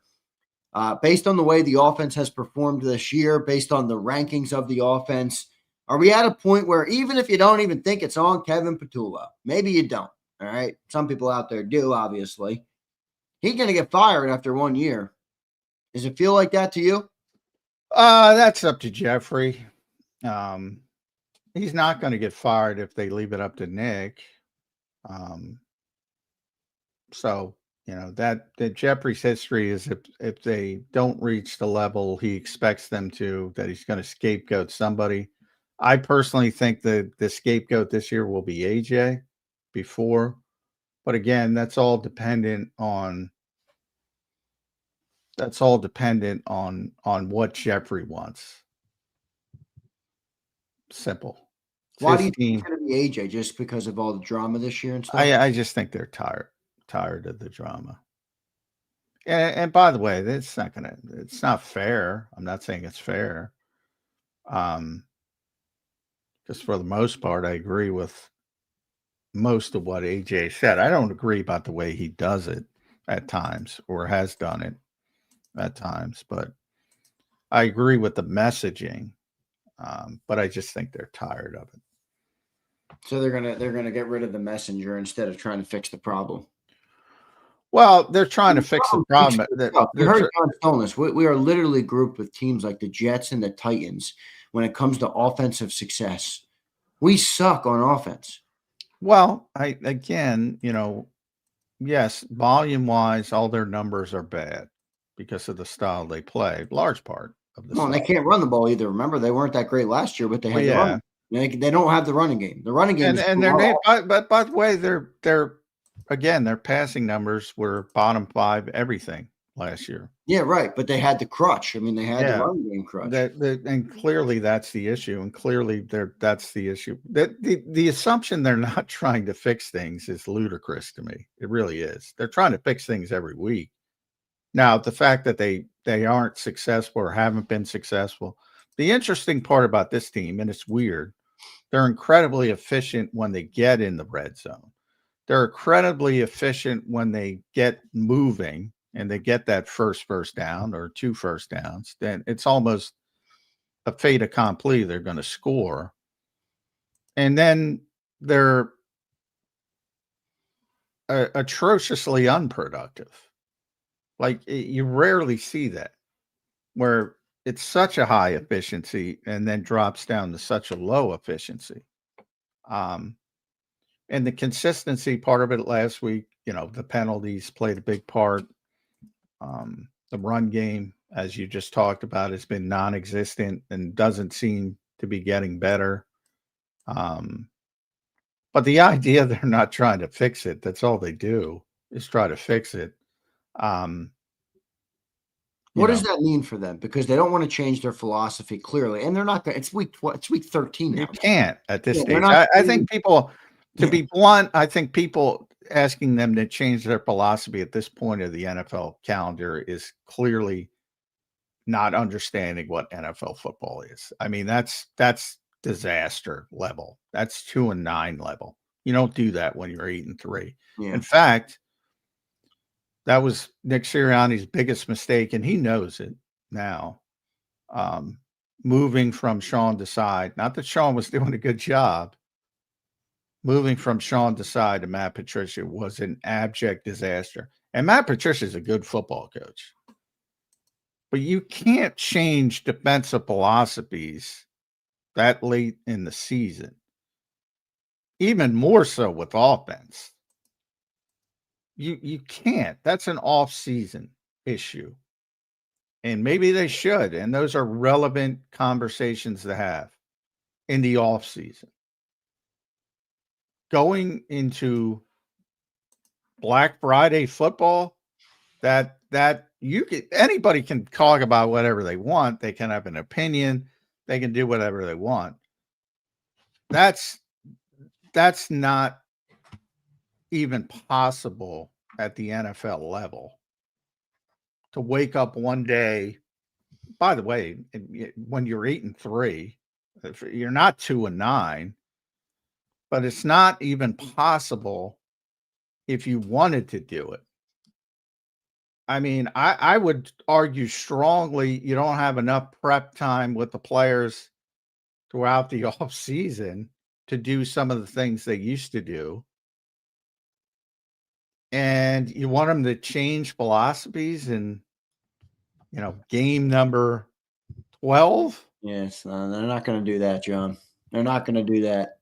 Well, why would it? What do you think the fix is? I mean, you said they're trying to work on it. And look, I honestly think this is just a tough conversation because when your offensive line is banged up and not as good, it's not all that easy. And if the passing game isn't the problem because it's similar to what it was last year, which I agree, maybe even a little bit better than last year, how do you fix the running game at this point?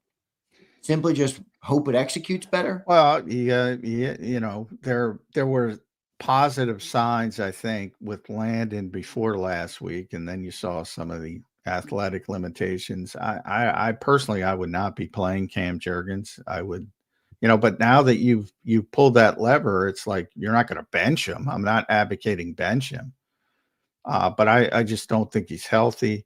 There's nothing you can do with Lane until he comes back. I mean, Fred's Fred. Those people that thought, we'll be fine with, no, you won't. So you just have to persevere. They're starting to understand how the other half lives now that injuries have started to creep up. We talked about the great history of injuries and which had contributed to the Super Bowl victory. And that for the first 10 games this year, for the most part, clean. A couple guys injured for a couple games, and now all of a sudden Lane Johnson's not there, and now you lose your safety, and now you're going to lose 2 safeties in the short term. You're going to lose a starting cornerback. This is how Detroit lives. You either persevere or you don't.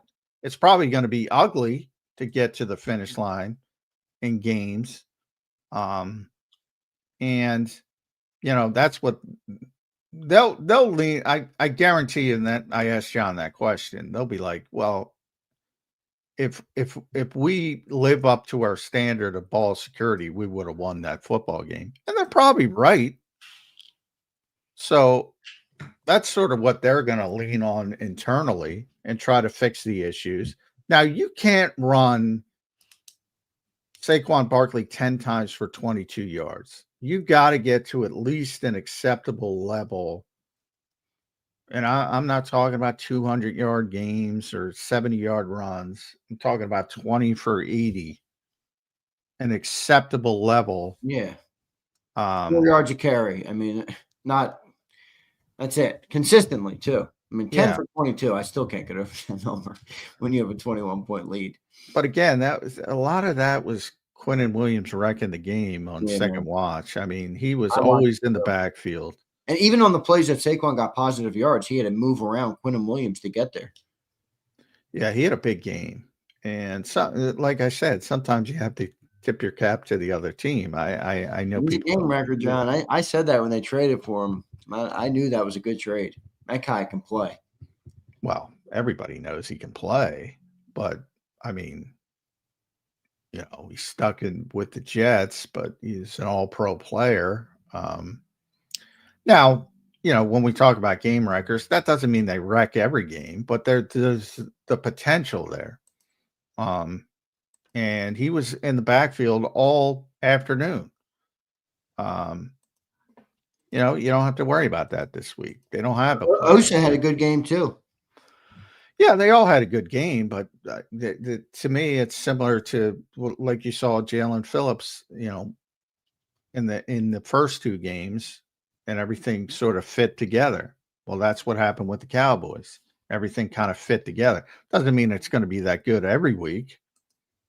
Other teams will look at that tape and say, "Hey, we better prepare for the 5-man front." Like, to me, that's egregious. By the way, what's Jeff Stoutland doing? Yeah, he needs to be under the microscope a little more. Do you think they've underinvested there because they bought into the lure of Jeff Stoutland a little too much?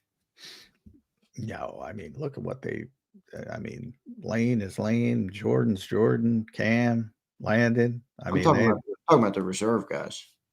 Wow. Nobody is good reserve offensive lineman in this league. Nobody.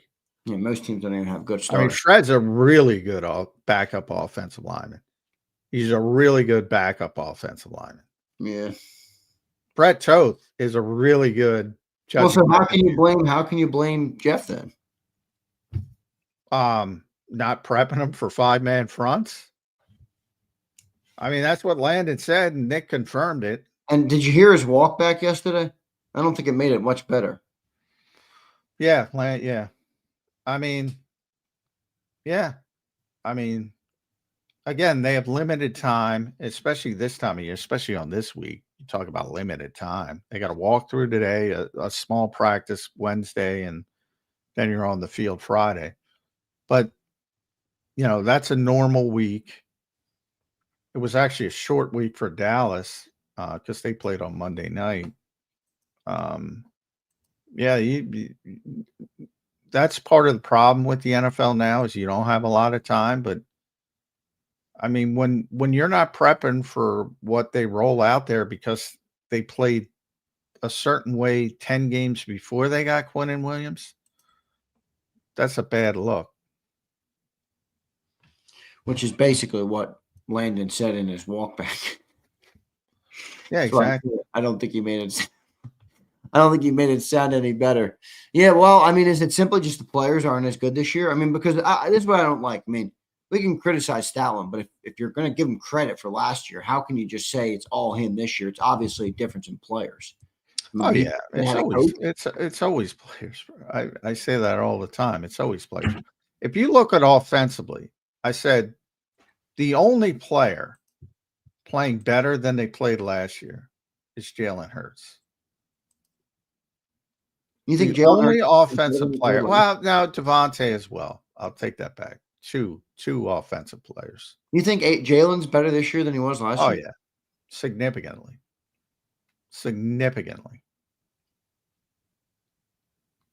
Every other player, Devontae as well. How much responsibility should the quarterback be taking for an offense that's ranked at the bottom of the league? Well, he's part of it, but I'm saying individually for what he's being asked to do, he's better. And again, the passing part of it, he's been better. Pretty significantly better. Everybody else And guys are still playing at a high level. Jordan's still playing at a high level. Jordan Mailata. But, PFF had him as the best football player, and regardless of position last year. He's not playing at that level. Lane was playing at a high level before he got hurt, but not playing at his typical level. AJ, individually, if you look at it compared to other receivers, but not to his typical level. Saquon's off, he's fell off the table. Grant Calcaterra, all right, I'm going to pull up and see if I'm wrong. I'm going to pull up the PFF stuff now. All right, offensively, Jalen Hurts, 7 of 40 quarterbacks, way ahead of where he was last year, way ahead. Middle of the road last year, 16-17 in the regular season, 7 this year. AJ, 26 of 124. Now, usually he's top 5. So for him, that's a significant drop-off. Devontae, 20 of 124, which is really good. He's playing better. Saquon, 48 of 59. Disaster. Grant Calcaterra, 73 of 73. Dead last. That tight end. Dallas Goedert, 31 of 73, way down. Cam Jurgens, 30 of 38, a disaster. Tyler Steen is the other one, 18 of 81. That's pretty good. Landon's 27 of 81. Again, still good, but way down from what it typically is. Jordan's 8 of 80. Very good, down from what it typically is. Lane's 16 of 80. Very good, down from what it typically is. Almost the whole offense is down. Tyler didn't play last year, so you can throw him out. Well, he played when Mekhi was hurt. Let's get this scheme, whether you think it's successful or not, which the evidence would point to them being successful. This scheme does bottle up talent, though, does it not?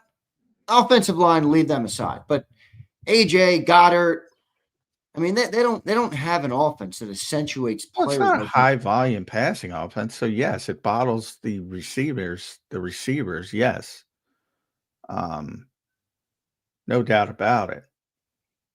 The running, it shouldn't, and the running, Saquon's been a disaster. I can't explain it. He's been so bad. And a lot of it is the offensive line, but not all of it, because again, the offensive line is still. Now you got people telling me JH is dealing. He's dealing this year. Jalen is dealing this year. All right, everybody. No, he's not. They don't play that way, but he's improved individually. This is why you gotta over-explain. Wow. Well, I said so.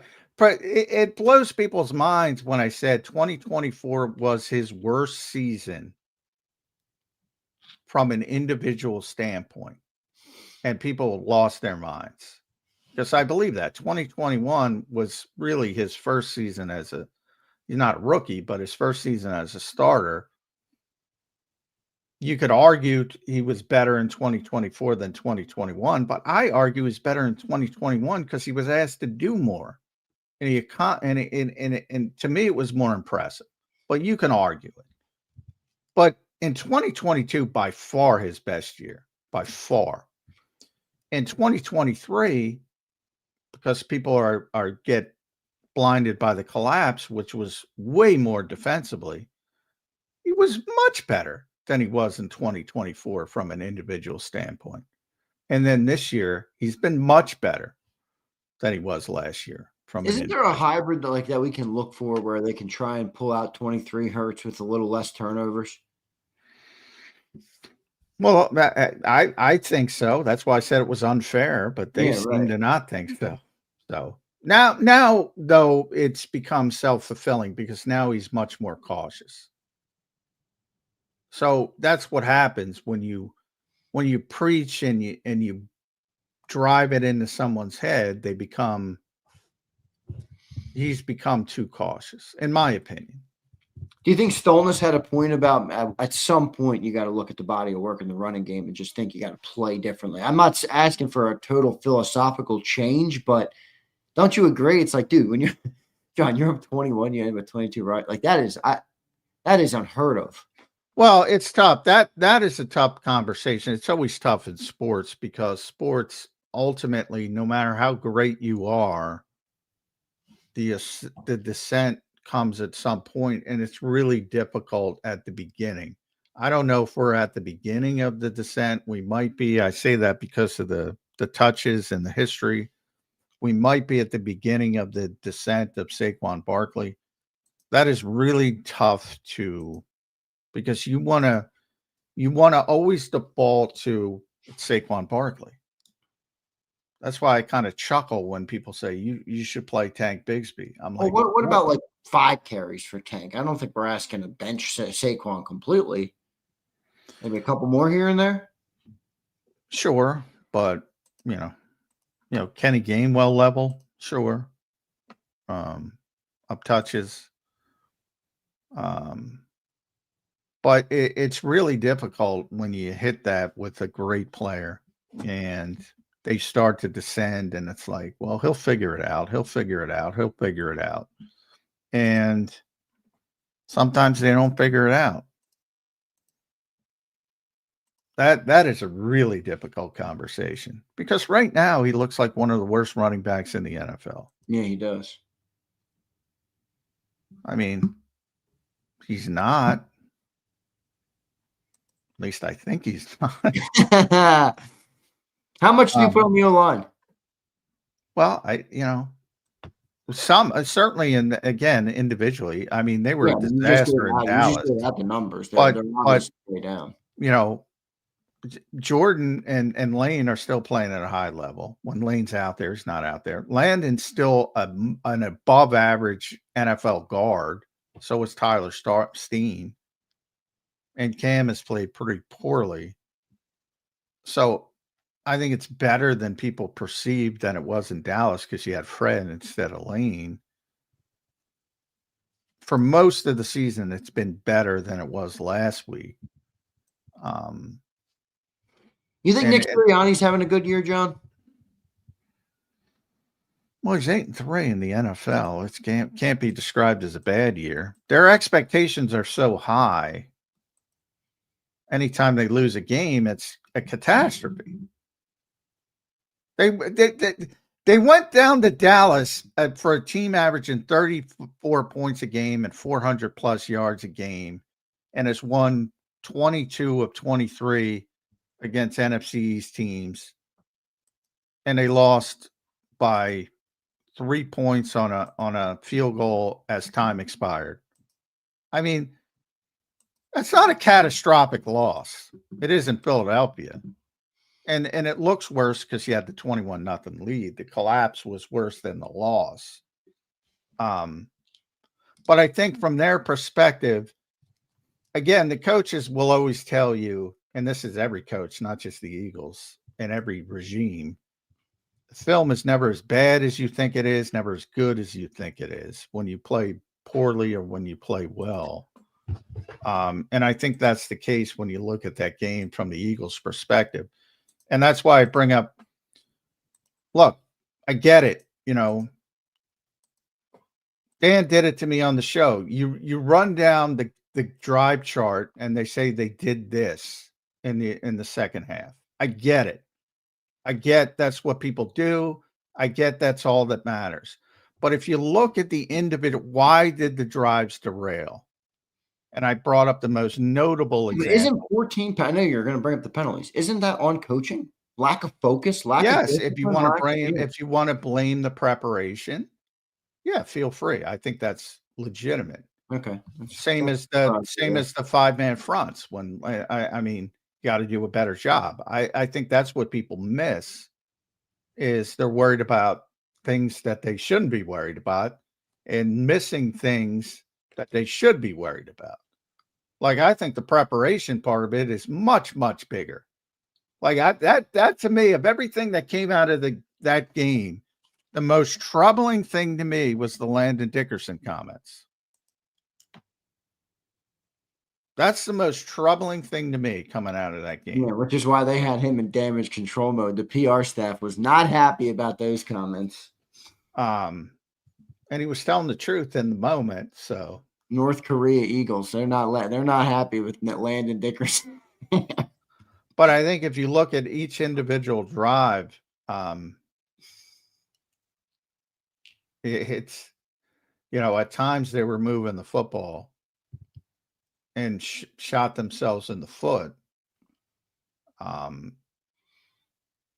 Which again is part of it, especially when you're talking about illegal formations and false starts, that's preparation and execution, which people don't like to hear, but just do the things that take no talent, as Nick constantly says. Yeah, fair enough. Yeah, I don't think Nick is doing a good. Sometimes it feels like he can't handle the big macro issues that face the team, John. I have a really tough time, other than the criticizing the guy for like shitty press conferences. I got a really tough time criticizing Nick Sirianni from the Why? standpoint. Just because he wins a lot? Yeah, well, isn't that his job description? Yeah, no, it is. I'm not saying like who's it? Like I constantly hear this guy's better than Nick, this guy's better than Nick, this guy's better than Nick, and Nick beats these guys. Like, well, Nick has a better roster than and that's where, and believe me, that's where everybody goes. I mean, give me a fucking break. These guys aren't playing like they think. Yeah, but even the organization doesn't subscribe to what you're saying. They believe they're a bigger responsibility for the success than Nick. I guarantee you, if you gave Jeffrey Lurie and Howie Roseman truth serum and said, who's more responsible for the 54-22 record, whatever the hell it is, you or Nick, they would say us every time. Every time. And Nick would say himself, which basically tells you, they all have egos. Yeah. Jalen might not news. Himself. No, they all got the egos. That's not news. But here's the thing. Yeah, but who's right? That's the question. Well, I'll tell you what. And we just went down the offense. And I came up with 2 players that are playing better than they played with last year. And they're still 8-3. Now, the defense had a nice little run in the middle of the season, aided by the weather, and looked lights out. But I think overall, the defense, and they took a big step back in Dallas. I think overall, last year's defense is better than this year's defense. Now, maybe they'll get there, and maybe they'll continue to settle down and get better. I doubt it with the secondary issues, but maybe. And there's more optimism on the defense because I think you have more ascending players on the defense with younger players like, Cooper and Quignon, and most notably, and Jalix is showing some signs, and Jihad and yada, yada, yada. They have more ascending players, but the defense last year was better. And they're still 8-3. And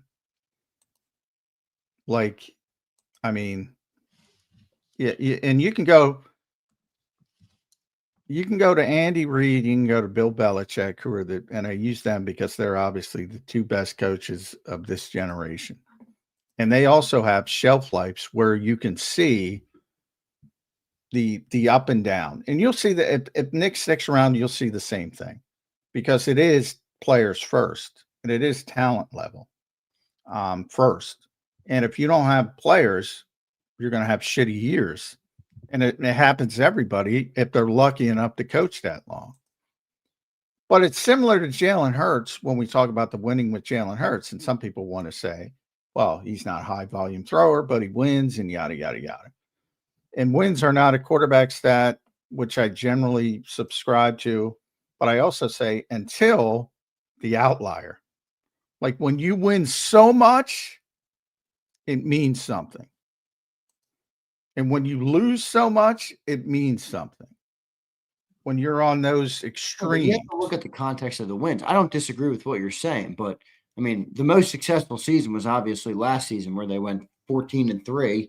what did they go? 13-4 or 14-3, whatever it was. And then they go on to win the Super Bowl. I mean, look at the context of that season. They had the number one defense in football, and they had the number one running game in football.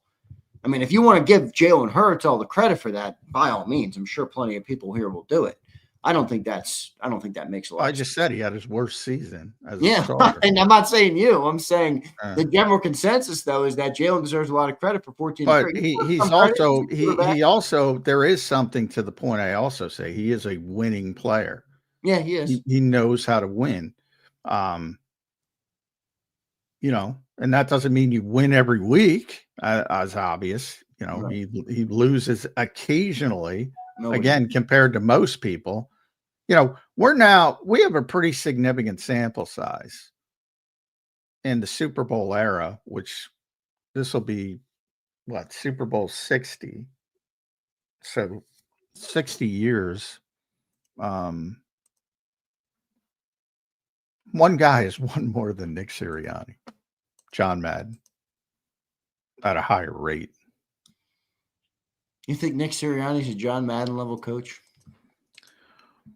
No, I don't. But, you know, John Madden's become a legend, and, you know, even more so because he was a great coach, but even more so now with younger people, the video game. So, I mean, but you never recognize greatness in the moment, typically.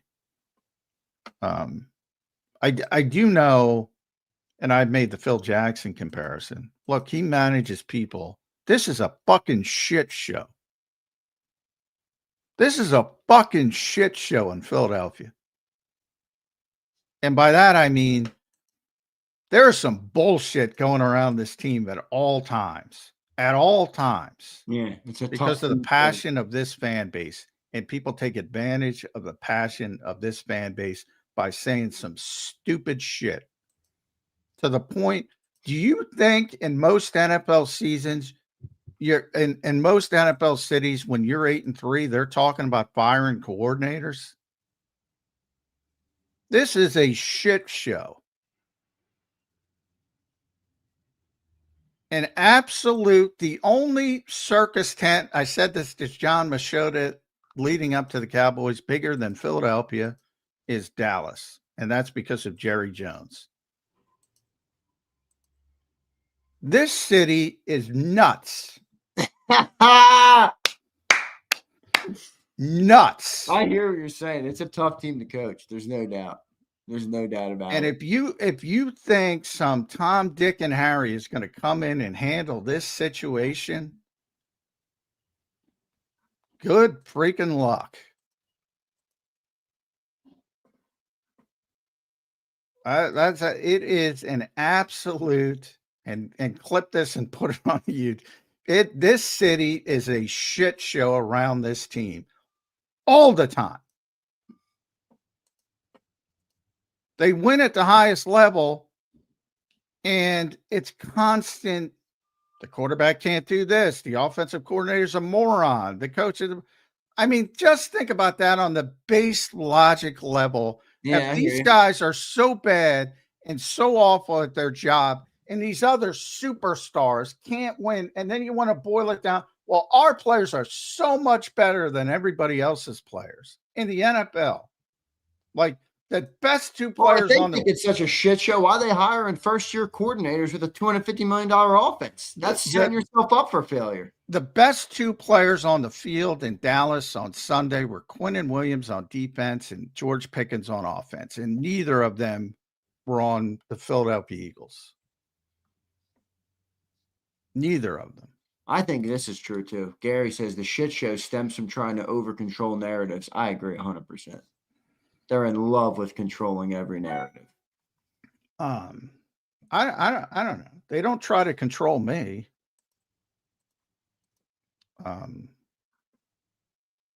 They you know, maybe I know they have to fire Celia when they didn't like what Celia was saying a couple of years ago. I mean, they're weird about narratives.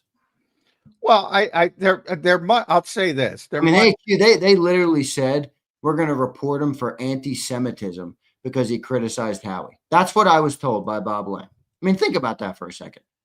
Because he criticized Howie. I wasn't involved in that discussion. No, I didn't know about that discussion. I mean, that's just crazy, though, to me. I can't forget that, ever. they have a very way more, and I've actually told Bob this. They're way too concerned about radio talk shows in the case of mainly WIP, who was their partner, ironically, but because of their, obviously large stage, they're way concerned, and they conflate the WIP narratives into, the coverage they get on a daily basis, which by and large is pretty fair.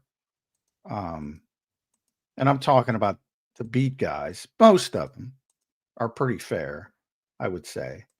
I can't speak. Look, Dan's Dan. He's controversial. Not the first time somebody's reported him. So that doesn't surprise me at all. Is it fair? No, I would say it's not. I don't know what he said. I don't know the relation of what went on. I don't know what the conversation was about. I don't know what he said about Howie. I don't know any of it. But, he says some controversial things. That's fair to say. Yeah. No doubt. And when people push back against controversial things, if they think they're unfair, that's not rare. But from the standpoint of controlling narrative, excuse me, never tried to control a narrative with me. Ever. Not once. Now, they've texted me about shit they don't like and said it's unfair, but never tried to say, well, I don't know. I don't think they ask anyone to fire me. Other than push back and say, no, that's not fair. That's as far as it's going with me personally. That's all I can talk about. Fair enough. Let's get some super chats here to close out the show today. What's up, Jack? Jack says, despite his record, not many around the league think Nick is a great coach. Ditto Rob Thompson. Rob catching some strikes. Well, I disagree with that. I think there's plenty of people around the league. I think there's a lot of pundits that think Nick is not a good coach. I think people in the league think he's a good coach because their job description is they know how hard it is to win in this league. So I think most people in the league think he's a good coach, but I think there's a lot of pundits who don't think he's a good coach because he has the best team and everybody should be able to win 17 games with this talent, which I don't agree with. I think the talent, in fact, I've said it pretty consistently. We have to start recalibrating just how much talent this team has on offense. And Martine says, imagine if the Eagles recovered Ferguson's fumble on the final drive and won the game. Would we be having these conversations? I kind of like it happening this way. Maybe they will open it up like Stolnis said. Yeah, Ferguson fumbled in the final drive. I think there's well, you're still having these conversations because the style points aren't there. Again, it's Philly. It's a shit show. You're still having these conversations. They not only, it's almost like a college environment. You not only have to win, you have to have the style points as well. So it's almost like Alabama. You're familiar with that. The expectations on Alabama. They lose one game, it's a fucking catastrophe. And the expectation, even if they're close, people are, what's wrong? It's the closest thing to a big time college program in the NFL from an expectation standpoint. Fair enough. And Martine, thanks for the big super chat, brother. Appreciate it, man. And that's you're right. It's a game of inches. Sometimes different, little plays could make a big difference. Here's Ty Har 57. What's up, brother? The offense is not good off script. And that's what they do. I mean, they're an off script offense. Boy, yeah. See, that's an interesting comment to me. Could you put that one up? The offense is not good off script. No, Ty Hair 57, I'm not trying to pick on you. What do you think is on script? Is that about the script at the beginning of the game? Is that about off schedule versus on schedule? I think I can't speak for Ty, but I would assume he's talking about on schedule versus off schedule.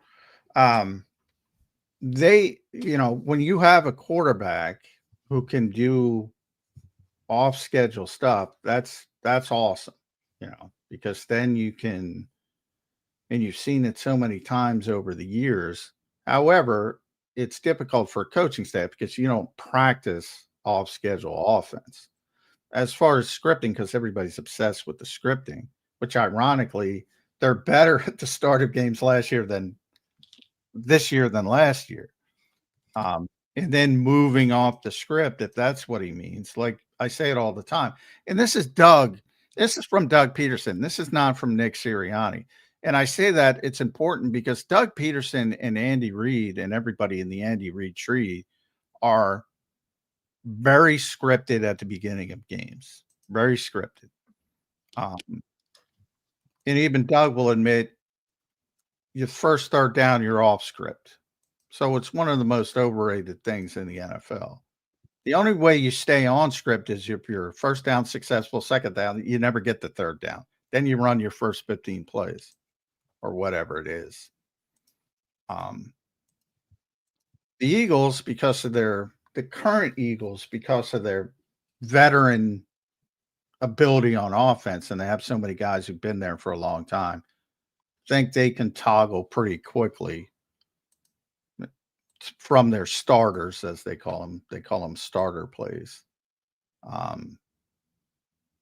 So it depends on what he's saying, but I always find that to be an interesting conversation because it's, again, you don't know which plays are starters and which plays aren't starters, and you can't know. I'm not picking on anybody, but you can know. Just know when you hit that third down, you're off script.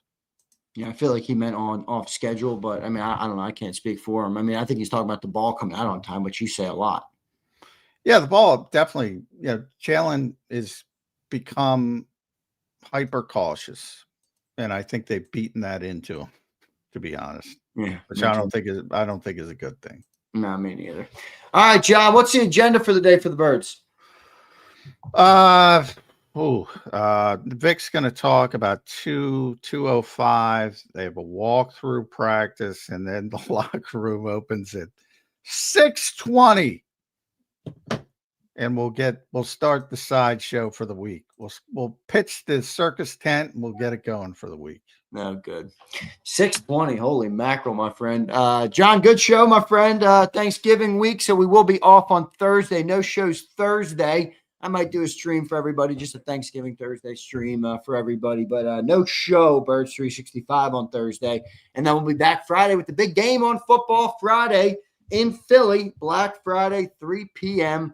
We will see how that goes. Johnny Mac, great show today, my friend. We'll talk to you tomorrow, my friend.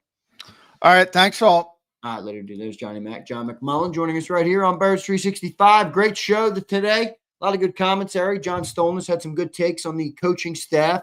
Thought the coaching staff's a big problem, both Patullo and Nick Sirianni, as John Stolnis was referring to. Many people in the chat, I'm sure, will like that. I know a lot of you hate the coaching staff. I know that's where a lot of you like to put the blame on. So good stuff all around.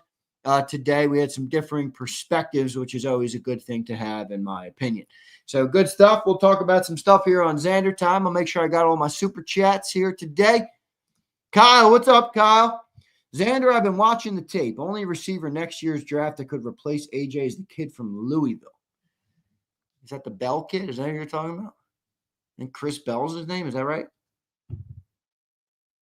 I don't watch too much Louisville football. I haven't dove into the draft quite yet, but I think Chris Bell is his name, if I'm not mistaken. Is that who you're talking about? Kyle, you got to let me know if that's who you're talking about. Because I don't think anybody in the draft is replaced. Okay, it's Chris Bell. Yeah, I don't think he's replacing AJ Brown. I don't think anybody in the draft. Carnell Tate's probably going to go pretty fucking high, guys. Carnell Tate is a dog. Carnell Tate and that Jeremiah Smith, as a Bama guy, I used to like to tell people, Ryan Williams. Yeah, Ryan Williams is not in their league. No. Carnell Tate and Jeremiah Smith those guys are no joke. Where the heck is Carnell Tate going to be drafted, though? He's got to be a first rounder, no? Does anybody feel like Eagle homers aren't going to like this one? Does anybody feel like does anybody feel like Friday if Friday doesn't go well, we could be falling off the rails. Anybody feel like that?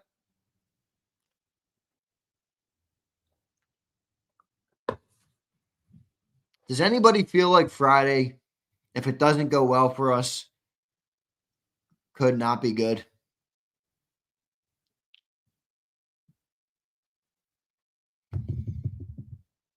Absolutely does not feel good. Yep. All right. So you guys see, this is where I like to get this confirmation, because I always think most of the fan base feels, outside of just like the uber optimistic people who are the loudest, they come in and they're like, Jack, shut up there, we're 8-3.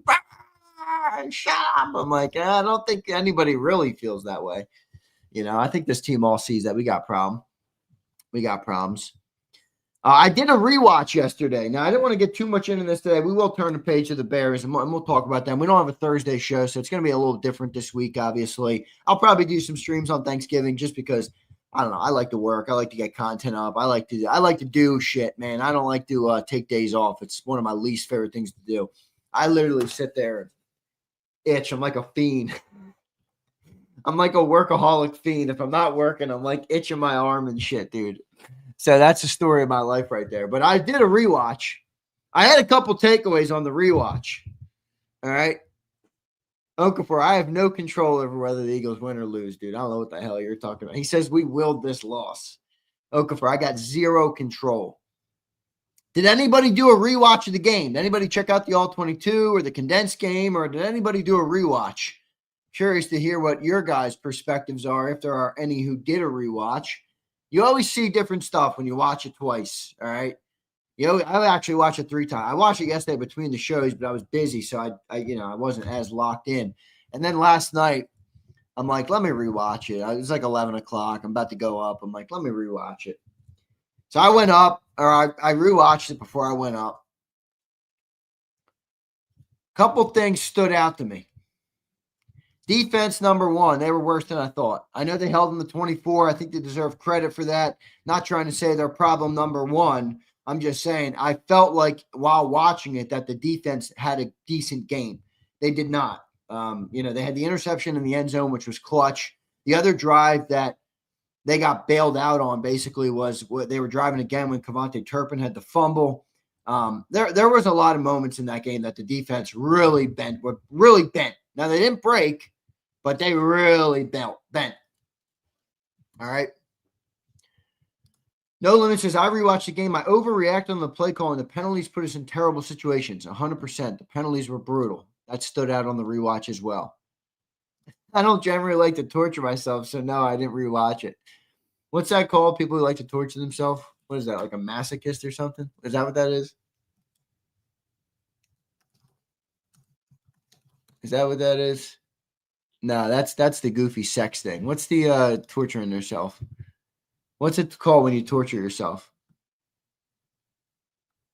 Now I'm gonna get trolled in the chat for saying that. What's that stupid ass show that does that? Billions. You guys ever watch Billions? Weird ass fucking attorney in that show. What's it called? Sadist? Is that what it is? Eagle fan. Prince says rewatch and said it was Prince, you are such a fucking buttercup. You're like Roll Philly. You and Roll Philly are cut from the same cloth. Roll Philly DM'd me 38 times yesterday. Oh, it's not Jalen. Jalen's perfect. What are you talking about, Zander? It's not Jalen. All right, relax, guy. I didn't even bring up the guy's name. Holy crap, princess. An Eagle fan. That's what the definition of somebody who likes to punish themselves. That's funny. Dante, what's up, my man? Barkley on that stretch run had a hole and decided to keep. I saw that. He keeps going for the big play, not 5 to 10. Yeah, I saw people put that on social media. You know, I know. I'm just messing with your roll, Philly. Relax. All right, relax.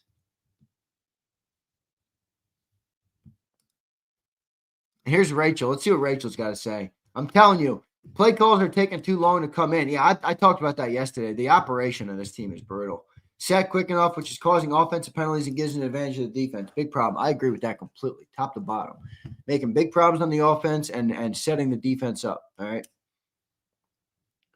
2 late turnovers, 14 penalties for over 100 yards is all you need to know about that shit show game. Agreed. And 10 for 22, and you have a 31-point lead. All right. There's another Eagle fan out there. Bird Gang girl, they're taking your style, man. This is not cool. All right.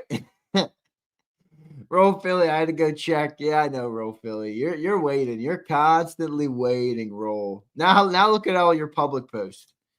Gambling says Cowboys had a Final Four of Vikings, Chargers, Giants, and Commies. Those are 4 easy wins. We can't afford to lose. I don't know if they're easy wins. We got to play the Chargers too. They're not very good, but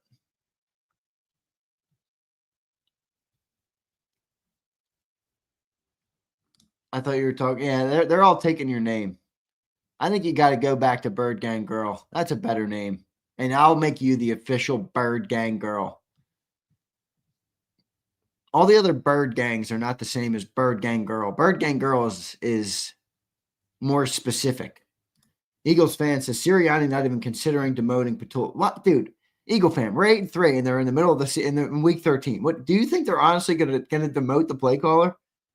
Last time we did that on the defensive side, and it ended in disaster. They're not going to do that, dude. Come on, man. Also, the Patullo's got 2 hands tied behind his back with a blindfold on, and people expect him to, ball out. It's not going to happen. It's not going to happen. Patullo's operating within what Sirianni wants him to operate within. Look at Prince crying up a storm. Every time someone has a different take from your bitch-ass take, we are cupcakes. LOL. Can't make this up. Fucking pussies, I think for myself. All right, Prince. Yo, Prince, deep breath. Deep breath. Deep breath, Prince. Prince, I know you watch the show enough to see how I bring up differing opinions constantly. All right? I bring up differing opinions constantly. Deep breath, Prince. In through the nose, out through the mouth, Prince. In through the nose, out through the mouth, Prince. All right? Come on, Prince. Come on, Prince. Prince is funny. See, the fact that fans think it's Nick's decision that demotes Patullo or not is hilarious. Well, that could be true. But he would be able to do it if he wanted to. I think like in season type of move. Prince is upset with me now. It's okay, Prince. I know. Were people mean to Jalen Hurts, Prince? Is that what you're sad about? People were mean to Jalen Hurts. Oh, I'm sorry, Prince. I'm sorry. I know. People do not like being mean to Jalen Hurts. Where's the guy who was in here earlier, Okafor? He was like crying up a storm about even the insinuation that Jalen Hurts is not this elite, magical quarterback that has been blessed by the hand of God. Guys, the offense blows. Does the quarterback have nothing to do with that? I mean, that's crazy talk to me. If the Dallas offense blew, would you make fun of Dak? If the Bills offense blows, don't you make fun of Josh Allen?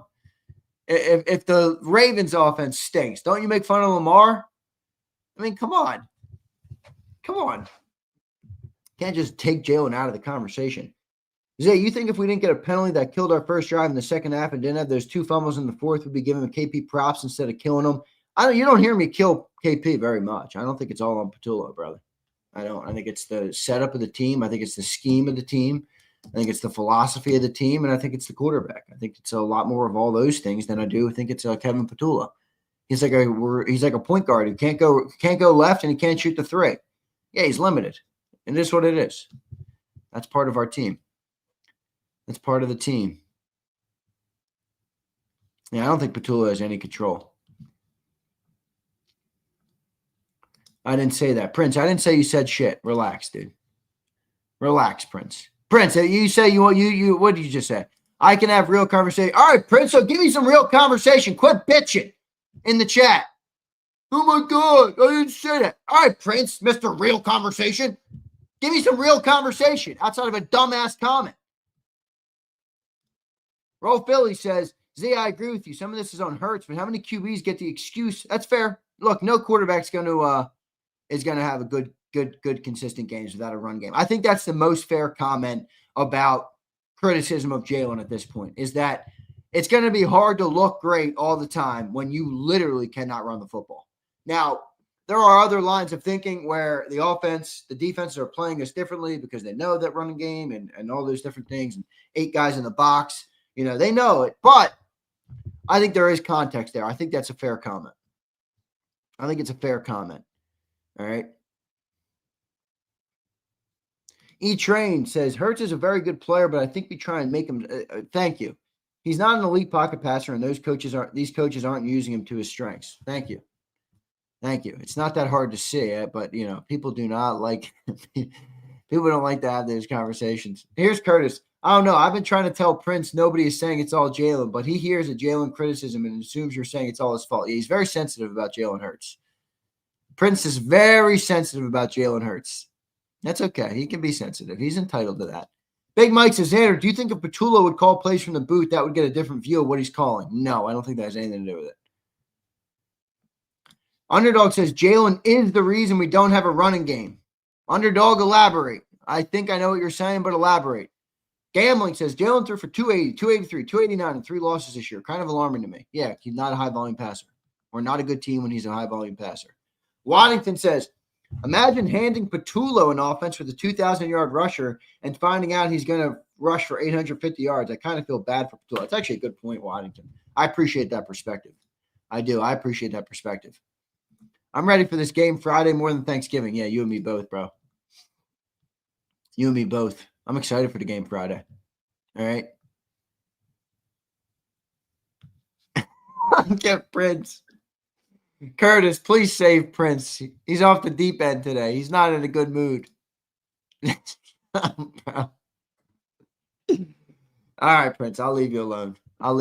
You said you like real conversation, Prince. Give me some real commentary. Stop answering to the stooges in the chat and give me some real commentary. I'll bring it up. We'll talk it out. We'll have a conversation, Prince. Give me a real comment. You said you like real conversation. Well, put it in there. All right. Xander, would you trade Garrett for Hurts? What a question that is. Considering he's at like 18 sacks this year and we're a defensive football team, maybe. Riding the bench says, what is the most tangible thing this year that can be changed? I think it's getting Covey back. That's not the most tangible thing. Like, I appreciate that Gibson sucks and you want Covey back there, but that's not the most tangible thing. Bigsby, maybe. Other than that, nothing is going to change. Yeah, the offense is the offense. It's not changing. All right. It's not going to change. The offense is the offense right now.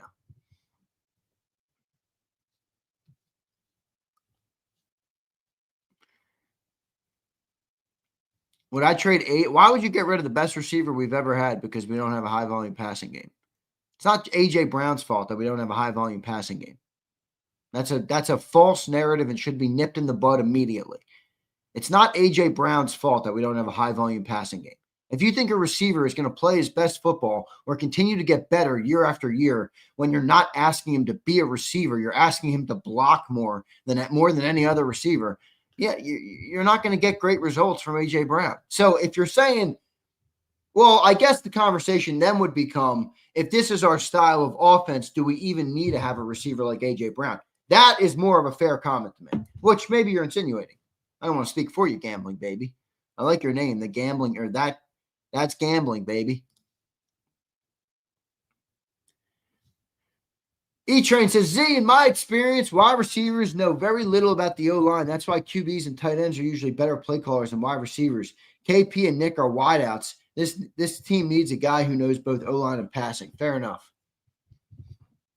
It makes sense, because it's defense time. No doubt, bro. No doubt. AJ isn't the best. Roll Philly. Name me one Eagles wide receiver that's better than AJ Brown. Name me one Eagle wide receiver that's better. Quick, Carmichael. Terrell Owens, he was here for a year.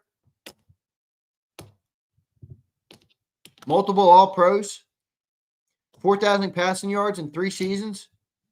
I don't know, bro. I'm pretty sure that A.J. Brown's the best receiver we've ever had. Now, Smitty could be coming. Smitty, Rager. Hollywood Hogan is trolling. Rager. Yeah, no, T.O.'s the most talented. But T.O.'s only here for 1 year. I mean, what the hell does that mean? T.O.'s the most talented. I think that should be an obvious. T.O.'s a top 5 receiver of all time. Talent career-wise, dude, Devontae Smith has not had a better Eagle career than A.J. Brown. That's dumb talk. No, he hasn't. Carmichael, all right, maybe. Quick. T.O., no, 1 year. I'm not buying that crap. Sorry. Yeah, I said career. What'd I say? Best Eagle receiver of all time, to me, means career in Philly. Mike Quick and Harold Carmichael are the only two that I think are valid. T.O.'s the most talented for sure. T.O.'s the most talented for sure. T.O., but again, T.O.'s the most talented. You could put T.O. on the Bengals, and he would be the most talented receiver. Like he's the most talented wideout, and maybe like one of the most talented wideouts in the history of the game. Some people make an argument he's the most talented wideout to ever play. So, I think obviously that T.O. is most talented, but. Yeah, thank you. He's being asked to block and run wind sprints, You know the other. Can we just correct something too? Like, I hate people who act like AJ Brown should just completely sacrifice. Dude, this guy has dedicated. Imagine dedicating your entire life to something. He's 27 years old. He's dedicated all 27 years of his life to perfecting his craft, to working on football, to going out to the practice field, to watching film, to watching tape, to doing everything that it takes to become a great wide receiver. And then you get to this point, you're as good as you are at the highest level in the game, and you want just a bunch of Eagle fans to tell you to sit down and shut the fuck up and throw blocks to help Saquon Barkley? That's the stupidest thing I've ever heard. Acting like A.J. Brown doesn't have a fair perspective is literally the stupidest thing I've ever heard. Guy's dedicated his entire life to this. Imagine being so selfish that you think you should say to him, sit down and shut up. You shouldn't have personal goals. It's the stupidest thing I've ever heard. Guy's dedicated his life to this. He's dedicated his life to this game. Now he's got an opportunity to go to the Hall of Fame, and this shitty offense that's ranked at the bottom of the league is going to stop him from getting there. And you want him to just sit down there and suck on his sippy cup? Xander, would they have gotten so conservative after 23 if they would have had a good deal? That's a good question. I don't think so. Yeah, fair. Gary, why can't people see this? Why can't people see this? They throw the ball to A.J. Brown. They move the ball down the field 3 straight drives at ease, and they're up 21-0.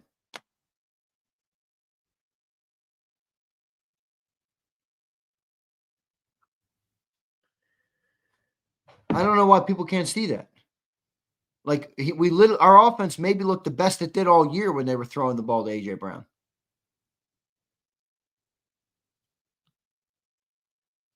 I agree, Prince. I don't disagree with that comment. Let me get to the super chats.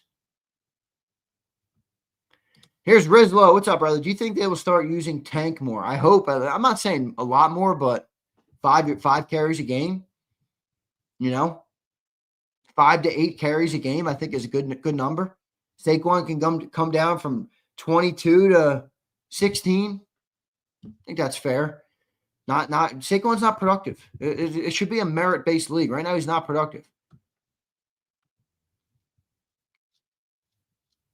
Roll Philly.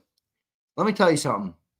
You bash A.J. Brown because it gives you an easy way out on Jalen Hurts. Now, you might not be willing to accept that, but that's the truth. Go and look at all of your arguments, and you've even admitted to this. You're biased to the Eagles. You're biased to the players. That's why you love blaming A.J. Brown. Give me Smitty. Dude, Smitty is objectively not a better Eagles receiver than A.J. Brown. By no metric. There's not a single metric that exists that shows you that he's a better Eagle receiver than A.J. Brown has been. In fact, Smitty in 4 years hasn't been what A.J. Brown's been in 3 years. Come on, man. Yeah, but you're a Hurtsite. You're a Jalenite. You've said that.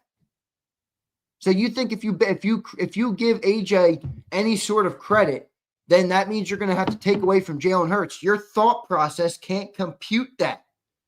You're unwilling to put anything on Jalen Hurts. That's fine, but that's gonna slant your narratives. I don't care. I'll criticize anybody. I really don't give a shit. I really don't care. I am loyal to none of them. I don't care. I'll bash whoever I think should be bashed. That's why I try and be objective. That's why I say to you, when I think Dak is playing good, I'll say Dak's playing good. Because then I know that I'm being honest with myself. Doesn't mean I'm always right, but. Holland, shut up, bro. You don't know nothing about football. Shut up, Holland. Let me guess. Another Jalenite. Let's hear you criticize Sills. I don't need any. Why do I need to criticize Sills? I don't cover Silio. I cover the Eagles. What does that have to do with anything?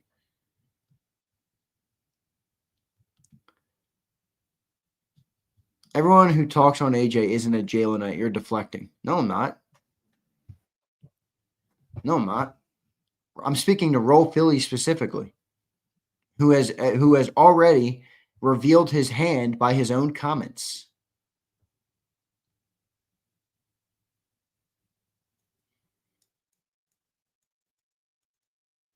Is Roll Philly Zander M. Reyes? Nah, I don't think so. I actually like Roll Philly. We chat a lot after the shows. Guy constantly DMing me Jalen Hurts glaze. I get about 4 DMs a day for Roll Philly glazing Jalen.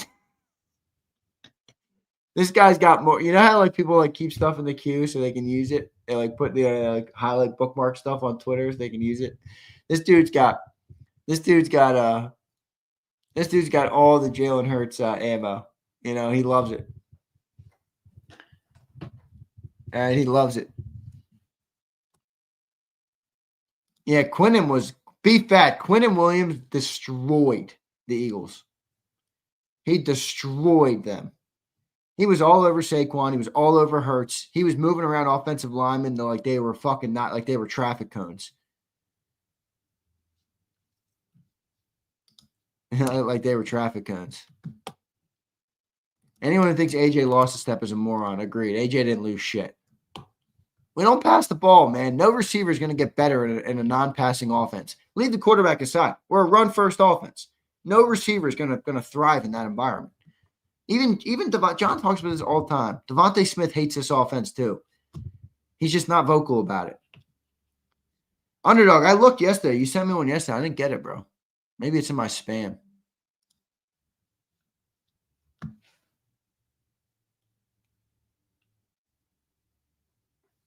I'll look for it, though.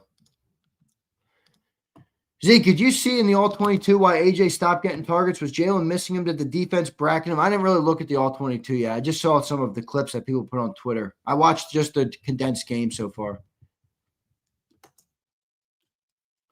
Yeah, Gary knows. Gary, I respect your perspective on that because you know what goes on in those headsets from the NASCAR. Gary is probably one of the coolest jobs of anybody in the chat. At least that would be my assumption, because I've had a chance to see Gary's job up close and personal. That's pretty fun. Devontae's not happy, but he acts like a pro. Oh yeah, all right, Underdog. I'll look at it.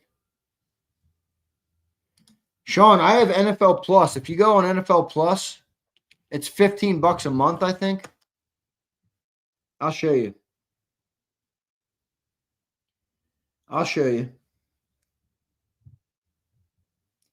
So if you go on NFL app, NFL Plus, you go replays, and you can go get all the games. Here's Eagles Cowboys. You can go to the replays. So they got the full game. I don't know. I guess you can't see that. One sec. So you can see you got the full game there. Condensed replays banging because it's like the full game in like 30 minutes. And then you got the all 22. See it? So you can watch the all 22. There's some other ways to watch the all 22 too, but that's what I use. That's what I use. So you can get NFL Plus. That's what I like to do. I have NFL Plus. I watch so much football content on there. It's great.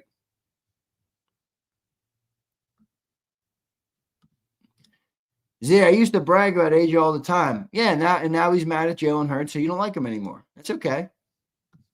He thinks the offense sucks. You don't like him anymore. Yeah, Amazon Prime, Underdog. We already talked about that. The Amazon Prime. Guys, football game Friday. If you're like me and you're a weirdo and you don't watch football with like people, I mean, I work, so it's just a work day for me.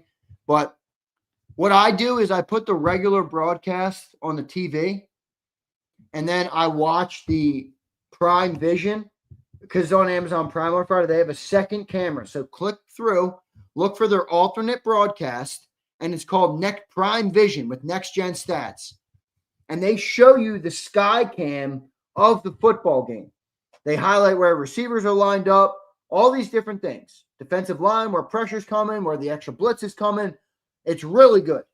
I highly recommend, if you're a football honk and you like to watch games intensely, put the regular broadcast on the TV and put the Prime Vision cast on your phone or your iPad or whatever you use, where if you have two TVs, whatever. It's a glorious way to watch football. I literally watch every Thursday game, even the non-Eagle games, on Prime Vision. It's so good.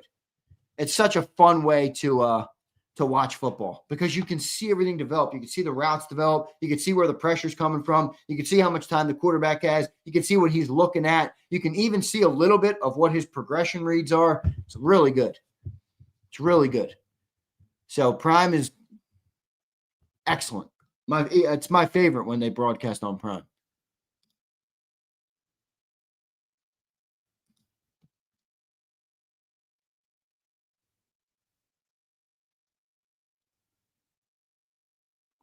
Can you Yeah, you can. I think you can. Oh, for Prime, I'm pretty sure you can rewatch it. Prince, that is foul, bro. Prince, please don't make me reference that. I think you can rewatch the Prime. I think you can for the Skyview. Yeah, you can rewatch it. Yeah, you can rewatch it. All these subscriptions, I got so many of them. It's a pain in my ass.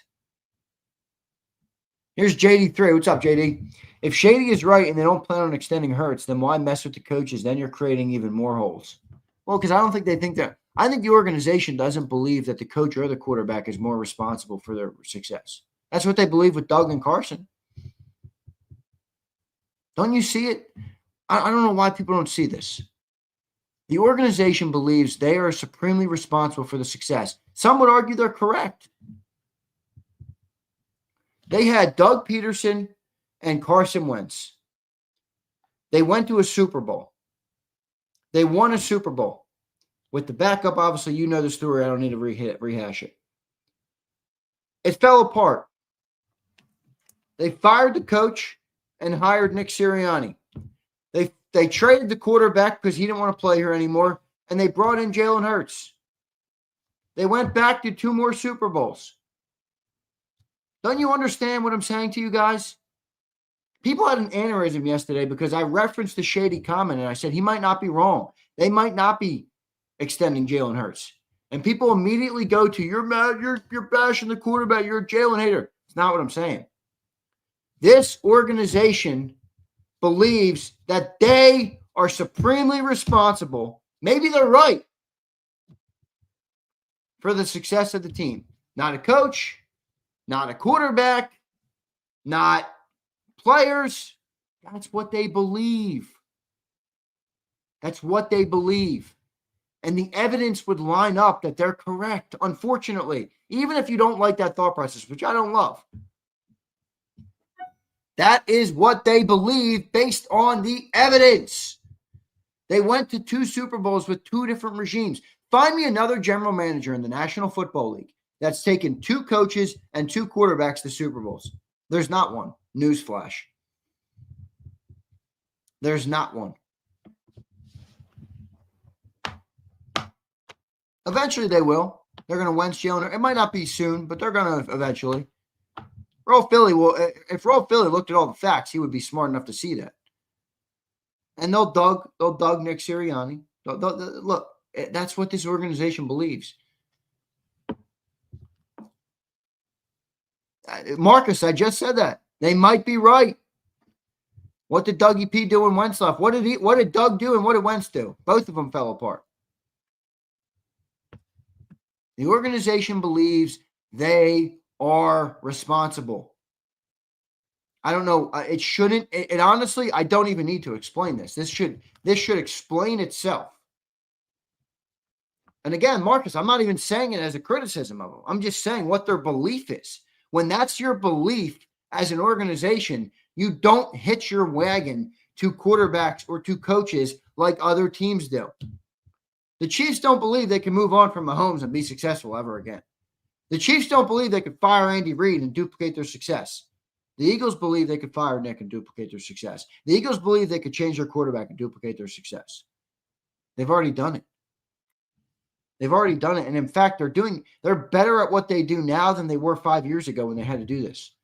They draft better now. They sign better now. They trade better now than they ever have in the past.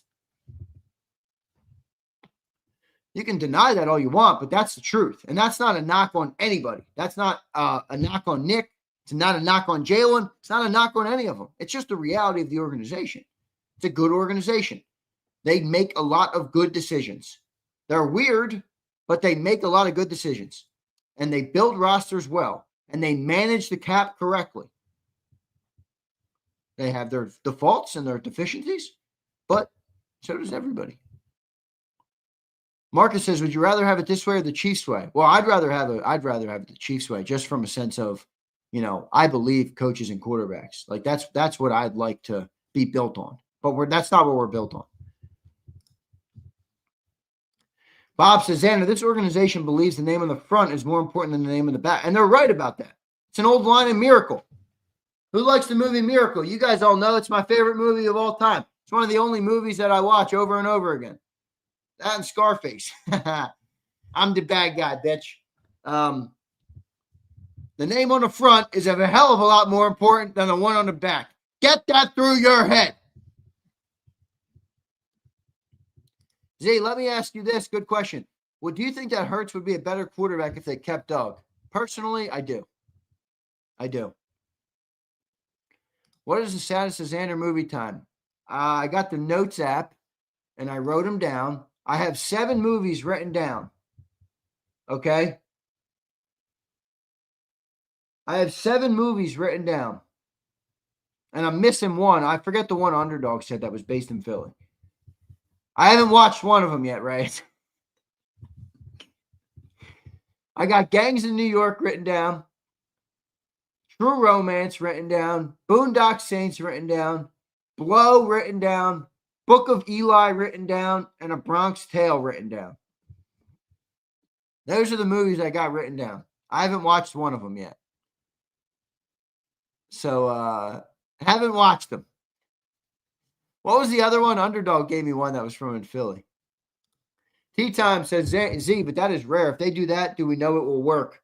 I'm not saying that whether it will or will not work, my friend. We Are Marshall, Howard. I've seen that, dude. 10th and Wolf, that's what it was. Oh, is that on Skinny Joey's? I had a Skinny Joey's yesterday. I was down in Philly. I grabbed the Skinny Joey's cheesesteak. 2 of them. See the Versa roll. It was good. They make a good steak. 10th and Wolf, is that what it was? Add another movie to the list of shit I might never watch. Wrote down a list of movies. Fuck you, right on the bench. No, you might be right. You might be right. All right, you might be right. Paid in full. Write it down. Good. Now we're up to 9. I might never watch.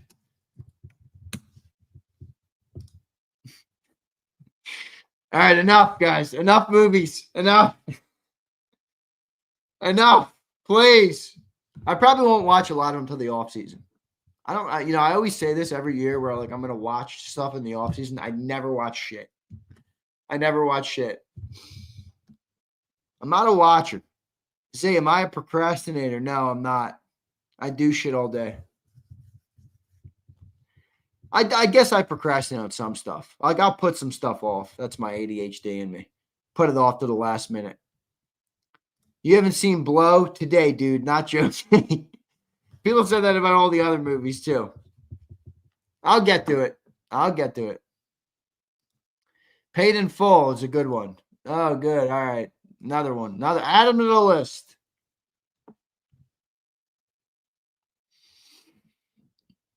All right. I'm tired of this weird-ass team. It is a weird team.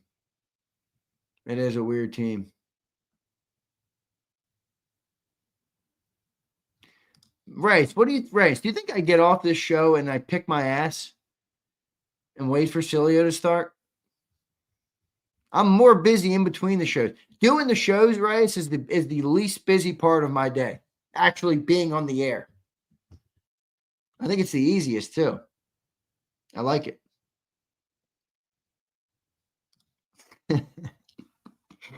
Abe says, one day Xander's going to look back at the list and say, what's this for again? No, I very clearly wrote movies the chat wants me to watch. That's why Xander Time. So exactly right, Tyler. Sometimes it's procrastinating the shit I have to get to. So to Theo's point, yeah, I guess I do procrastinate a little bit. All right. Oh, don't tell me there's multiple of these fucking things. We're up to 3.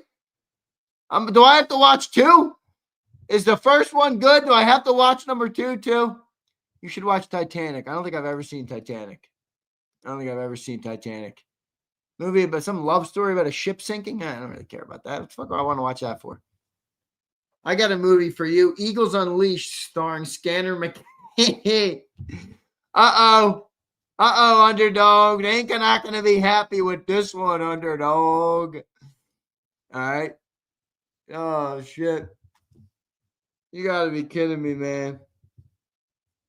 Now I'm learning there's multiple Boondocks or whatever the hell it is. Oh, gosh. Bears got a lot of playmakers. Boondock, here's my boy Carver. What up, Carver? I haven't seen you in here in a little bit, my friend. James Carver. Boondock Saints. I'm friends with SPF, and he was awesome in Nefarious, a Catholic horror film. Best display of true evil and Satan. Wait, which one? James? You're confusing me. Is Nefarious a Catholic horror film, and that's the best display of evil and Satan, or is Boondock Saints the best display? Because I like shit like that. No, I didn't watch Gangs. Yeah, I've seen Wolf of Wall Street. That's a fucking classic. That is a fucking classic. You know, can anybody guess my favorite scene in Wolf of Wall Street? Can anybody guess my favorite scene in Wolf of Wall Street? Roll, I agree with this. Friday's going to tell me if this is 23 or 24. We have a propensity to compare it to everything. It's going to be its own season, but I think it's going to show you closer. Nah, not Crawling to the Lamborghini, but that's a good one.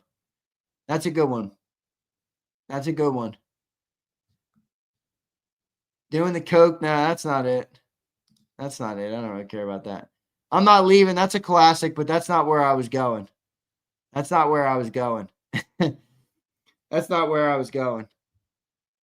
was more going here. You know, when he's on the boat and the FBI pays him a visit on the boat and he's got the lobster and he chucks the lobster at him. And then he's over the top of the boat. Fun coupons. They're fun coupons. And he's chucking hundreds at him. I love that scene. That would be my favorite scene. Now I got index cards, or I got post sticky notes everywhere because I'm throwing them at you knuckleheads. I wasted 5 sticky notes. They're fun coupons. I love that one. That scene is legendary. It's classic. All right, James. Let me get to James' super chat here. I got a couple more super chats. I'll get them all. Don't worry. Carver says, Z, after you watch Boondock Saints with Sean Patrick Flannery, okay, that's who SPF is. Then watch his Catholic horror film, Nefarious. We are adding a 10th movie. Nefarious. It's the scariest. It's the scariest in form of true horror. Zero gruesome, but shows Satan in real like update of Screw Tape. Okay, Screw Tape Letters is an awesome book. I read that. C.S. Lewis, Screw Tape Letters, Mere Christianity. Those are good religious books for people who like that. C.S. Lewis wasn't Catholic, but he was he was a very, very awesome writer, smart man, great Christian. I do like that. I'll watch that. Carver. A Bronx Tale's on the list, my friend. Don't waste your time watching Boondock. Siglord doesn't like it. All right, guys. Too many shows, folks. Dexter, that's like 12 seasons, isn't it, bro? No way can I watch that. Underdog, what do you think I am? Fucking sit on my ass with my thumb up my ass all day? I don't got time for this shit, dude.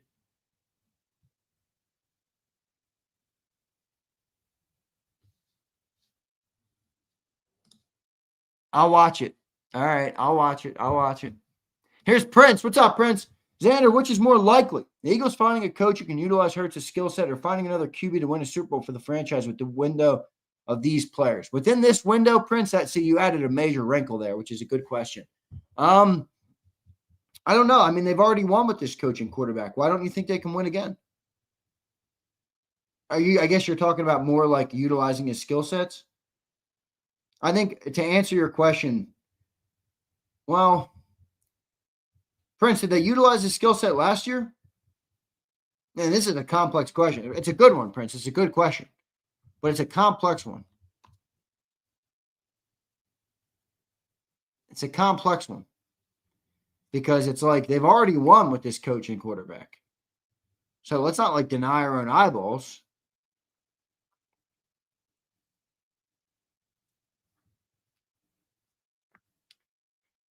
So I don't know. I think there's a lot of these coordinators. Like I see a lot of people talk about like Mike McDaniel and shit and like Brian Dable. It's like we did win the Super Bowl. Are you saying we didn't use his skill set? Yeah, but maybe that's their method, Prince. Run the ball, great defense. Maybe that's how they view it.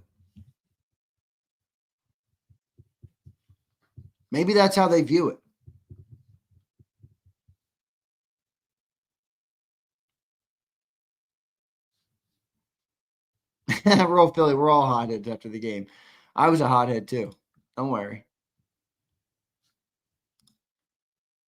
The hate for this team has retroactively made it so we have had 2 5-12 seasons in a row.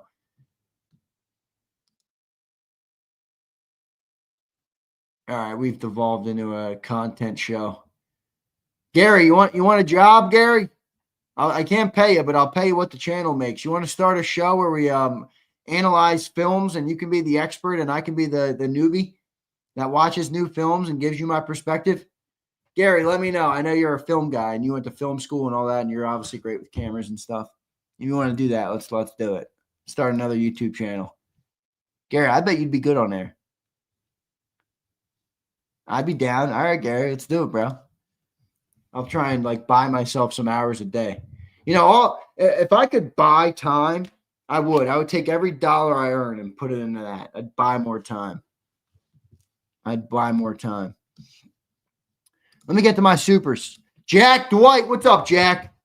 Until Hurts is comfortable throwing the intermediate routes, the teams will crowd the box and creep up the safeties and choke off the run. Yeah, that's what they're doing, Jack. I completely agree with that. Jack, I said that last week, and people had an aneurysm. They didn't want to hear it.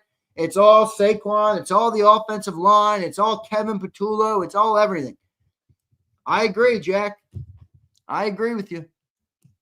Here's HKP. $51 million QB has to cover the sins. This is why you pay Jalen and surround him with stars. It should not be all in the defense with a $200 million offense. LOL. I agree, HKP. I agree. Here's Carver.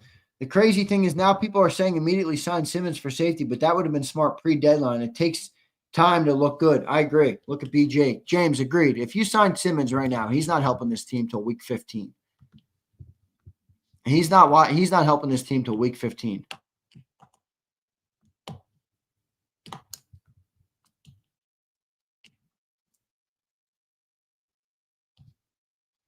Z, take a couple minutes to watch a trailer for Silence.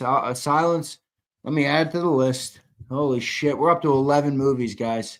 The longer the list gets, you guys understand this, right? The longer the list gets, the less chance of any of them being watched gets. Like Twiz was right about this from the start. Damn, Z, I'm talking to you. Houston, I can't see them all, man. Where the fuck is your comment? It must be a shitty comment, Houston. Sometimes you got to look yourself in the mirror and say, let me get back to the drawing board. I don't even see a comment from you. Numb nuts. Here's Pumper. I'll tell you what, Xander. Never seen JC get caged like that, especially by a rookie guard. Yeah, I don't know about that $40 million pay raise. Yeah, he didn't have a great game. Now there was a couple moments, man. There was a couple moments when he got some pressure and it just didn't get there. Remember, I tried telling you guys this before the game. Dak doesn't take a lot of sacks. He's like bottom of the NFL in sacks taken. He gets the ball out quick. He gets the ball out extremely quick. Curtis says, yeah, I like meaningful. So I'll look into it. I would easily do a film show and only take a portion of channel's earnings, especially O-line, D-line, as well as offensive analysis. Been working on that myself. Nice, Carver. Let's do it, dude. I'm not flush with cash, but I'll split revenues. Silence is good. You probably won't like it, Zay. We'll see. Xander ain't watching shit. Prince and Twiz on the same page. I think I got all my supers, right? I did get all my supers. All right, tomorrow we'll do a giveaway. No shows on Thursday. I'll probably do a stream Thursday because I can't help not doing anything. I mean, how am I going to not do it? We have a game on Friday. How am I going to not do a show on Thursday? Okay. How? You tell me. I don't know. All right. I don't know. We'll see what ends up happening. But, guys, I guess I'll hit you with the tired narrative of we're 8-3. Every little thing is going to be all right. I'll go Jalenite on you, Bandit. Jalen Hurts is the greatest quarterback in the National Football League. Nick Sirianni is a masterclass head coach. Kevin Patullo is a trash can. And that's it, right? Did I get them all? Did I get all the narratives that everybody wants to hear? Jalen Hurts is the greatest quarterback in the league. Nick Sirianni's awesome. Kevin Patullo blows. What else? What am I missing? Oh, AJ Brown's a cancer. What else? What other narratives am I missing that everybody needs to hear to feel better? I'll make sure you guys feel good after the show today. All right.